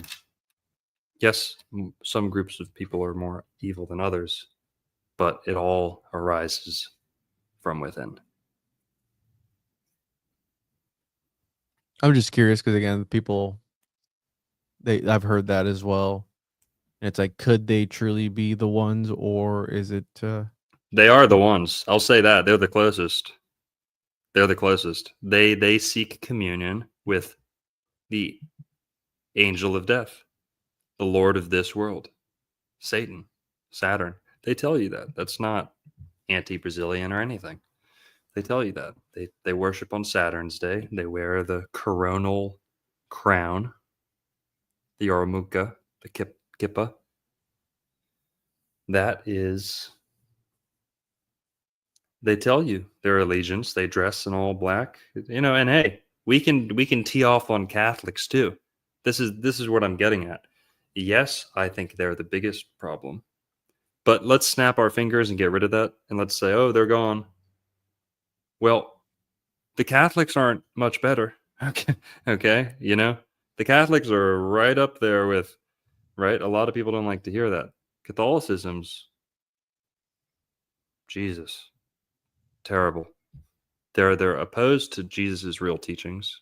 They are just as evil as the Brazilians. The Vatican has a couple Evergreen containers down. The Vatican is also the synagogue of Satan. Whatever. Here, I want to finish the rest of this little clip. If this video wasn't demonetized yet, it almost certainly is now. 42-mile channel, which is the state's longest channel. Preventing collisions and groundings requires familiarity with the coastline, weather and tides, as well as various ships' propulsion systems, rudders, radar, GPS, and hull designs. Absolutely amazing. When I read about trips to and from the International Space Station, I recall that Harry Kaplan of Melbourne helped develop the spacesuit. Hear that? That astronauts wore. Who developed the astronaut suit? A Brazilian? Okay. We're wearing that Brazilian drip, that frazzle drip. Yikes. So that, I thought that clip was relevant, and that, yeah, let's segue that into why are they in charge of the ports? What's up with the ports and port masters and harbor pilots and all this? It probably has a lot to do with the shipping container conspiracy, and a heck of a lot to do with the fetus business, the missing fetuses and all that stuff. Juan? Yeah, I'm gonna pull it up now. So this is the kicker. This is what really blew my mind, because I'm like, what in the world? So not only has it been found before in, come on. Well, the Florida one's recent, right? That was our question. Was apparently Dexter's story was inspired by some of these shipping container discoveries, right? So this is in Port Everglades. They did find one, and this is back from 2021, a mummified fetus at the point. Now I can't read. Let's see here. Yeah, I can't read it because I gotta pay for it. But let's go to another one. The one that really. Remember, you're talking about the half Brazilian, half pig hybrids. Did you bring up the squallies at all? Yeah, who's that asshole there? Because I know, but did you bring that up when you were talking about it? No, I didn't talk about it. We've talked about it before. Is that what a squally is, though? Yeah, it's a human pig. I know, hybrid. But are they Brazilian hybrids? Oh, I don't specifically. Is that the only sperm that's compatible with pig, Brazilian? I don't know. Let me check something real quick, because the guy that owned the lab, I don't know what he was, if he was Brazilian or not. So there's a guy who had this sort of right here. He had a lab deep down in the right here. Everglades. Yeah. Let me see if I can find his name. But allegedly, this is where they came from, and it was from his experiments. Bob Gore was again. So let me. Bob Gore is not the guy that created the squallies, okay? But this place is a real place. It's abandoned now, but it's a real thing. Now, I don't know what he is, but again, according to the lore, it was this scientist messing around with stuff in the Everglades. I'm not saying it was Bob Gore, okay? Just in case. But a scientist. So think about like a mad scientist sort of thing in the Everglades. This is a real place. You can it's abandoned now, I believe, but you can go there, and there's people who have gone there and tried to. Here it is now. It's just covered in trees and everything, but this is where they say they started. But point being that 1982, we have 500, but this was found in California. Okay. Yeah. Well, what's interesting is that Dexter, even though it's set in Florida and definitely partially filmed in Florida, I believe it was mostly filmed in California. Yes. Same So with CSI Miami, I think. the other one, so we saw the one where it washed up on the Florida Miami beach. And then the other one in 1982, there was over 16,000. There was one in 1982 and another one in 1985. Holy 16,000. Okay. Now, check this out. No criminal charges were filed against any of the parties involved. Weisberg had stored the specimens properly, but had not disposed of them due to financial difficulty. Hey, it's all right. He stored them properly. And remember what I said about the testing on these things after 14 days. Now, these were allegedly, right? This word here, fetuses, right?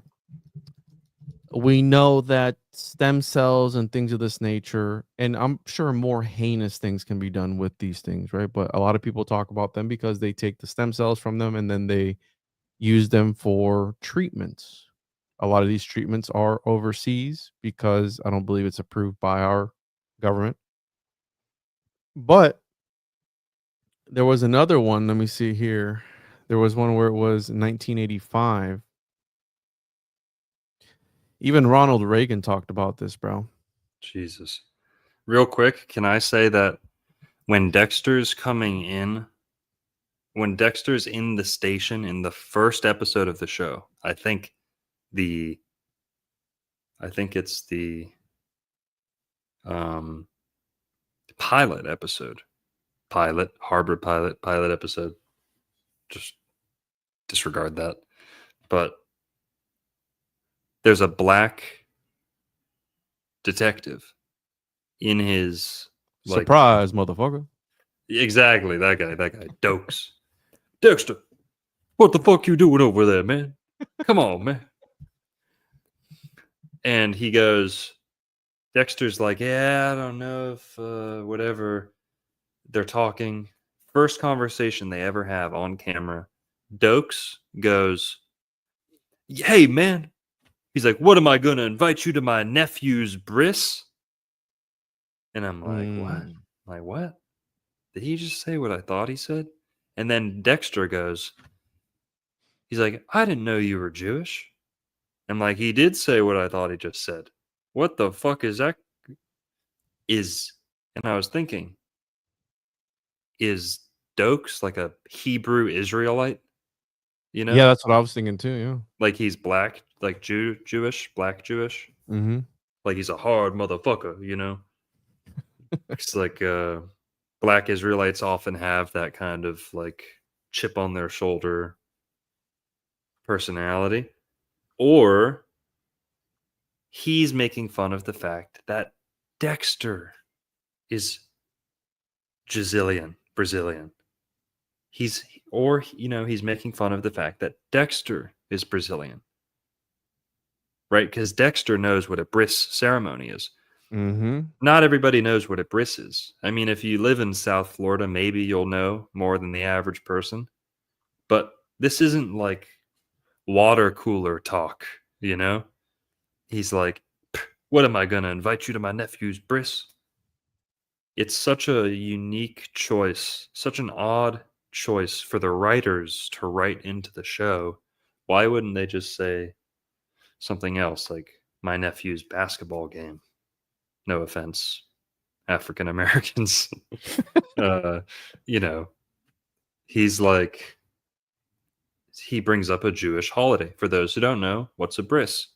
A bris is when the Jewish boy gets circumcised on the 8th day. And yes, YouTube, this is reality, so get off my back. The rabbi puts his mouth on it. That's all I'm going to say. Rabbis are allowed to do things that we put people in prison forever for. They do it all the time.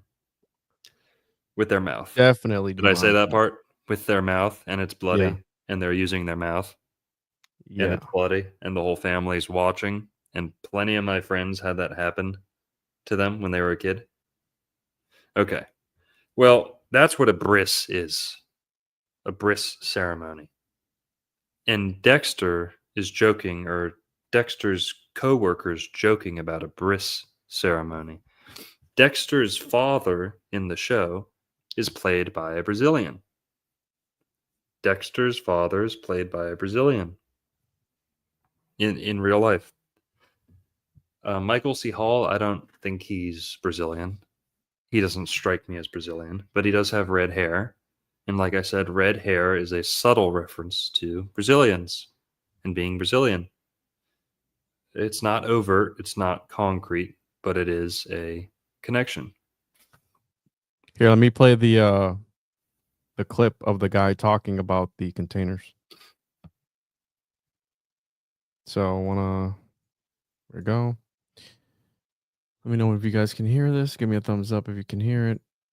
Oh God. Story concerns abortion. And this is from the Grim Life Collective, 661,000 subscribers. So go check them out. Thanks for the clip, bro. And began, strangely enough, in this relatively peaceful suburb of Los Angeles. Malvin Weisberg, a pathologist, owned a large storage container. Wait, who? What was his name? Malvin Weisberg, a pathologist, owned What was his name? large Malvin storage container, which he kept in his back. Weisberg. Weisberg. Abortion. Weisberg. In this relatively peaceful suburb of Los Angeles. Malvin Weisberg, a pathologist, owned a large storage container, which he kept in his backyard. When he failed to make the final 2 payments, it was repossessed. Oh God. We made a decision to repossess it because his check did not clear the bank. And so we sent the truck out to pick up the container. I rolled out there and took the box up and started pulling it up. And it was so heavy, it's just it broke the winch. And we couldn't get it off the trailer, so we had to leave it on the trailer because it was too heavy. So I was asked by Nick to have a crew go down and unload the container at the other yard. I got a radio call that from Ron Gillette, the foreman. And he said the men were throwing up and there was something really wrong. One of them fell down and hit me right in front of my feet. And it was opened up, and there it was. It was I've seen this. a mutilated body. And the more closer I looked at it, it was a human body. And when I came to work the following day, I saw it myself. I couldn't believe it. And just little bitty babies, just all 40 pieces. The heads chopped off, arms, legs, it just makes you sick to see something like that. Well, really just, it makes you want to cry when you see something like that. Starting at the very front of this container, it was just wall clear to the ceiling and clear to the sides, filled with it. I really don't want to witness it again. Not what I saw. Damn. This guy didn't get charged. No, there was no criminal charges because he stored them Bro. properly. He just didn't dispose of them properly. Who's writing the fucking rule book on what properly is? Because it sounded like those were just stuffed, like shoulder high, like body Bro, parts, like stuffed 100 and together. was it 16,500? That's a lot, dude. They weren't even in jars. The formaldehyde. There were some of them were from. Okay. Well, he Yeah. said one fell on his like foot, like it made it sound like they're like falling off, falling over, and like tipping over and like hitting the ground and shit. Ugh. Yeah. Yeah. Oh, Here. but it was to cut back on the smog, bro. Because if they would have incinerated them, then it would have, it would have created too much smog. That's why. So you just put them in a container and then just store them there. You know, it's okay. Yeah. Yikes. Dude. Oh, good look. Terrifying. We'll go back to that. I just wanted to fit this in real quick before. And you know this, real quick. This inspired Pat Boone to write a song about this. Fetuses Left Unburied prompt song by Pat Boone. So he wrote a song about this. That's weird. Jeez. Well, let's talk about. We're talking about Evergreen a little bit. Could you pull up a TikTok outlining the Evergreen conspiracy, please? With like the shipping container and like how the ship got stuck in the Suez Canal that one time. And it was like the biggest Evergreen advertisement there's ever been. Because everyone in like the whole world was just watching the news of a big ship with the word Evergreen written on the side. Well, just for those who maybe need to be convinced or something, this is a little bit of a connection. Evergreen International Airlines was a charter and cargo airline based in McMinnville, Oregon, United States, wholly owned by Evergreen International Aviation.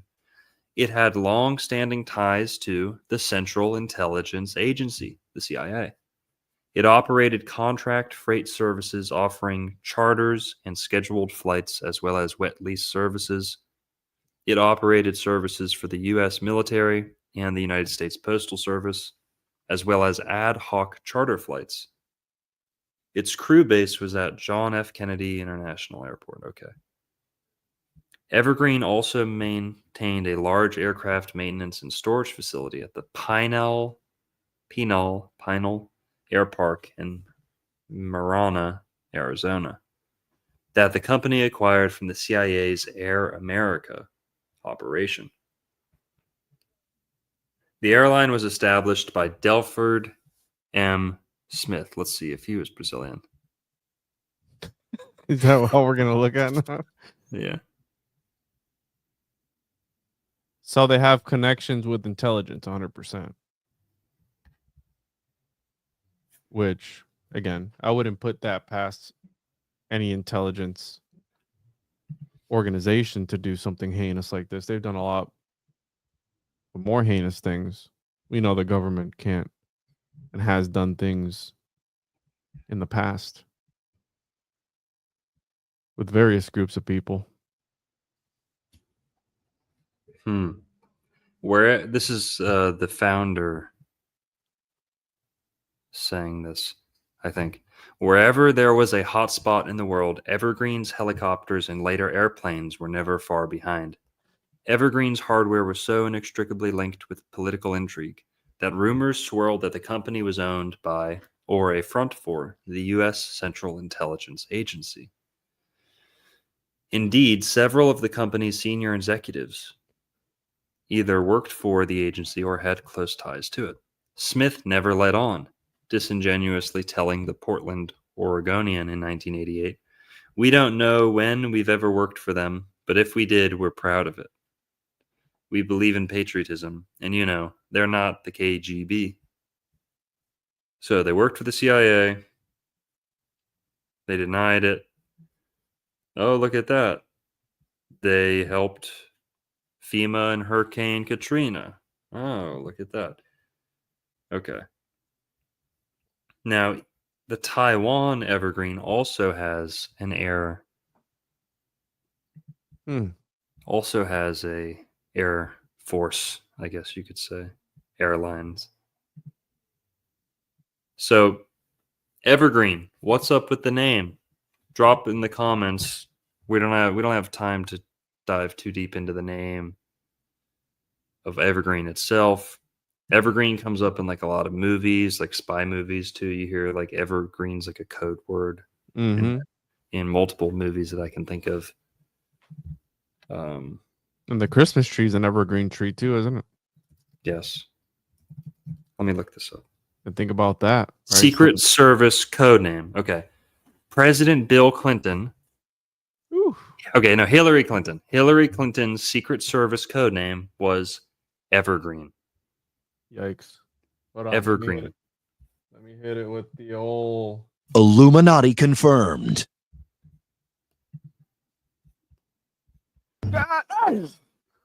Yep. So Evergreen was Hillary Clinton's code name, Secret Service code name. And let's see, what else is there, Juan? They like pizza too, right? So do they deliver pizza? Does Evergreen deliver pizza? I don't know. Probably. And hot dogs, right? Hot dog parties, pizza parties. Yikes, dude. Here we got Susan. Go ahead. I couldn't find. I have some guy here that talks about the Evergreen thing, but I'm not sure what he's gonna say or what. I mean, we can play it to kind of summarize the Evergreen thing, but I couldn't find anything on old TikTok because, of course, that's something that's pretty controversial to bring up and talk about. Mm-hmm. I don't know if you want to play it before we go. Yeah, play it. All right, let me share this. Boom. Boom. All right, so this is the guy on TikTok. Here we go. It's a method of transportation. How are they moving these people all around the world? I believe it's through container ships. I'm currently standing on a container ship with roughly 10,000 containers. Maybe 5 to 10% of the cargo that comes in and out of the United States is scanned, x-rayed, and looked at by CBP. Any one of these containers you see on this ship could have about 75 people in it.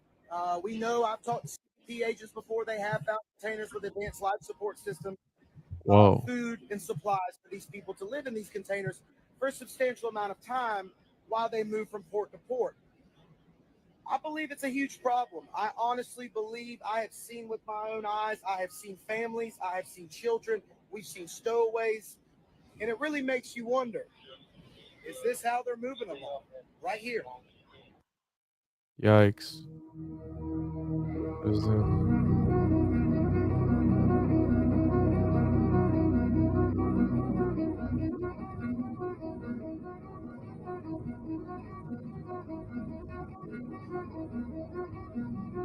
Anyway, so, and let me pull something up real quick because there was recently a movie I saw on Netflix. I think it was called Container, and I wonder if it was, or it was called Nowhere. I wonder if it was an Evergreen container. It was about this chick stuck on a container, and she like tried to survive. She had a baby and everything. And that was on Netflix. But yeah, no, it wasn't. It wasn't an Evergreen container. That would be crazy if it was. Yeah. Well, hey man, we're at 2 hours. I'm sure there's a whole lot more we could talk about, and we only really talked about the first episode, the first season of Dexter. But that's the general premise of the show. Is Dexter as a child was the victim. His family, I don't know if it was just him, like his original parents too. Well, his mom was chopped up in the container, and he was in the pool of blood of her, and that's where the dad found him. So yeah, it kind of sort of hinting at that, but I don't think he was smuggled, right? Yeah. Well, it kind of opens the door to that conversation, though. Yes. Because why was it done in a shipping container? Where was the shipping container going? Where did it come from? you know, there's something to that. Shipping containers are often like refrigerated or like, you know, kind of Some sealed, are, yeah. like weather sealed, you know, some of them. Mm-hmm. That might have something to do with it. You know, you could live in there for a period of time, you know, and who knows? Everyone, go follow the backup channels because this was a spicy one. I doubt. Again, I don't have anything to lose as far as YouTube goes. I've already been shit canned. Old World Florida, though, on the other hand, does still hold his status. So I don't give a shit, but I care about your channel. So if you do pull it off, you know, make sure people go to Rumble or post it on Rumble or something, because we did get very controversial, spicy on this one, and I'm sure they're not going to appreciate it. Well, here we appreciate everyone who tipped too, guys. If you're tipping, that definitely helps if they decide to demonetize this video. Thanks for all the tips. That helps a lot, right? That makes it a lot easier on me. Don't have to worry about if a particular video gets demonetized, right? The tips will make up for it. Sign up for the Patreons, right? Like that's where you have to go to support the. We got a Patreon too. Not very active on there, but here. Susan Donahue with the $4.99 super sticker. Appreciate that. Take a little trip with me. The $2. Shout out. John Sup, and then another $1. Zella Morales with $10. Great weaves, great morals message. Thank you. And again, Zella Morales with $5. Please post this stream to your Patreon. Thank you. I'll try to. We'll try and get it up there. Kirkwood with another $10. Appreciate that. Thanks, everybody. Look at that comment. Need more of your old lives on Patreon. A lot seem to be missing. You got to start putting some up there, bro. Okay. All right, guys. There's Dexter for you. Some of it. Yeah. But beautiful Miami. All right. Juan, anything else before we sign off? No, we'll figure out what we're going to do for next week. Catch you guys next week on Thursday for another live stream, another deep dive. And hopefully I'll be out of this container by that time. So appreciate everyone watching. And have a good one. Stay safe. And see you on the next one. Adios. Wait. Keep talking for like a sec. Keep talking. Make sure to follow me over on the Juan Media YouTube channel. I am streaming there.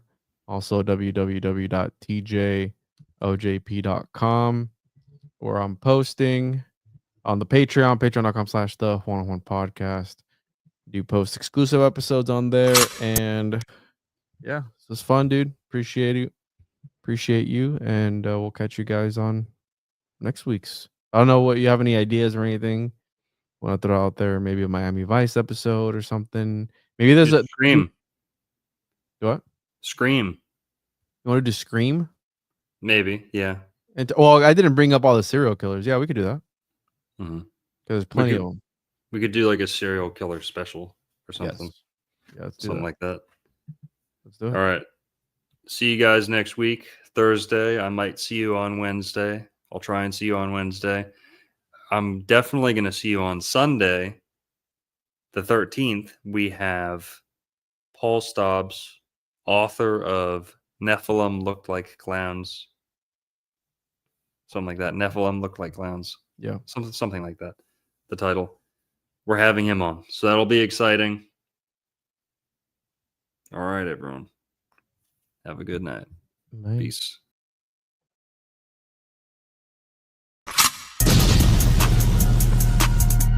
Yep. Wild Indian, yeah. Hey, V, line them up. I'm a wild Indian, you know I go crazy. Ain't really Indian, that boy fugazi. I just keep it player, you can never play me. You got an ass so fat, girl, let's make another one. Then I'm back to the trap, I'm trying to double some. She a bad woke chick and I love her tongue. We some jurisdiction boys, we some one-on-ones. Look, don't compare me to no Martin dog, I'm like Malcolm X. Job about our freedom, we'll leave a crack and stretch. Round of applause, boy, you know we clapping text. Chucky dog, child's play, yeah, nigga, that's what's next. Open up the cans just like Arizona. Pull up masked up like we got the Rona. We set up jurisdictions when we bought a corner.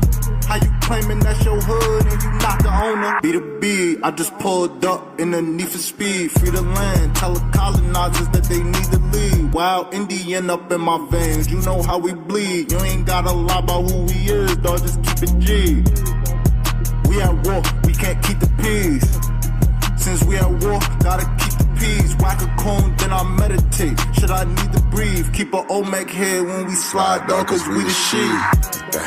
Like my niggas said, bitch, we the sheets. I can't keep the peace. If it pop off, then I want a piece. I'm just on release. I'm in go mode, motherfuck the thief. In these streets like EBT, when we at war, make peace with me. I don't give a damn, understand. Fuck who stole this land, white or black or tan. Understand, it's fuck who stole this land. Might have seen me get little buddy these hands. He wasn't no abo man. A lot of these dudes is Sambo man. They full of shit like my ammo can. What they call an N-word out the wrong mouth, that's an ambulance. Wild Indian, get it in advance, or you can post dated. Ask around, I'm the most hated. Straight sacred, they stole acreage. Yo, ape shit, show ain't shit. It won't be televised, I don't tape shit. Be the B, I just pulled up in the need for speed. Free the land, tell the colonizers that they need to leave. Wild Indian up in my veins, you know how we bleed. You ain't gotta lie about who we is, dog, just keep it G.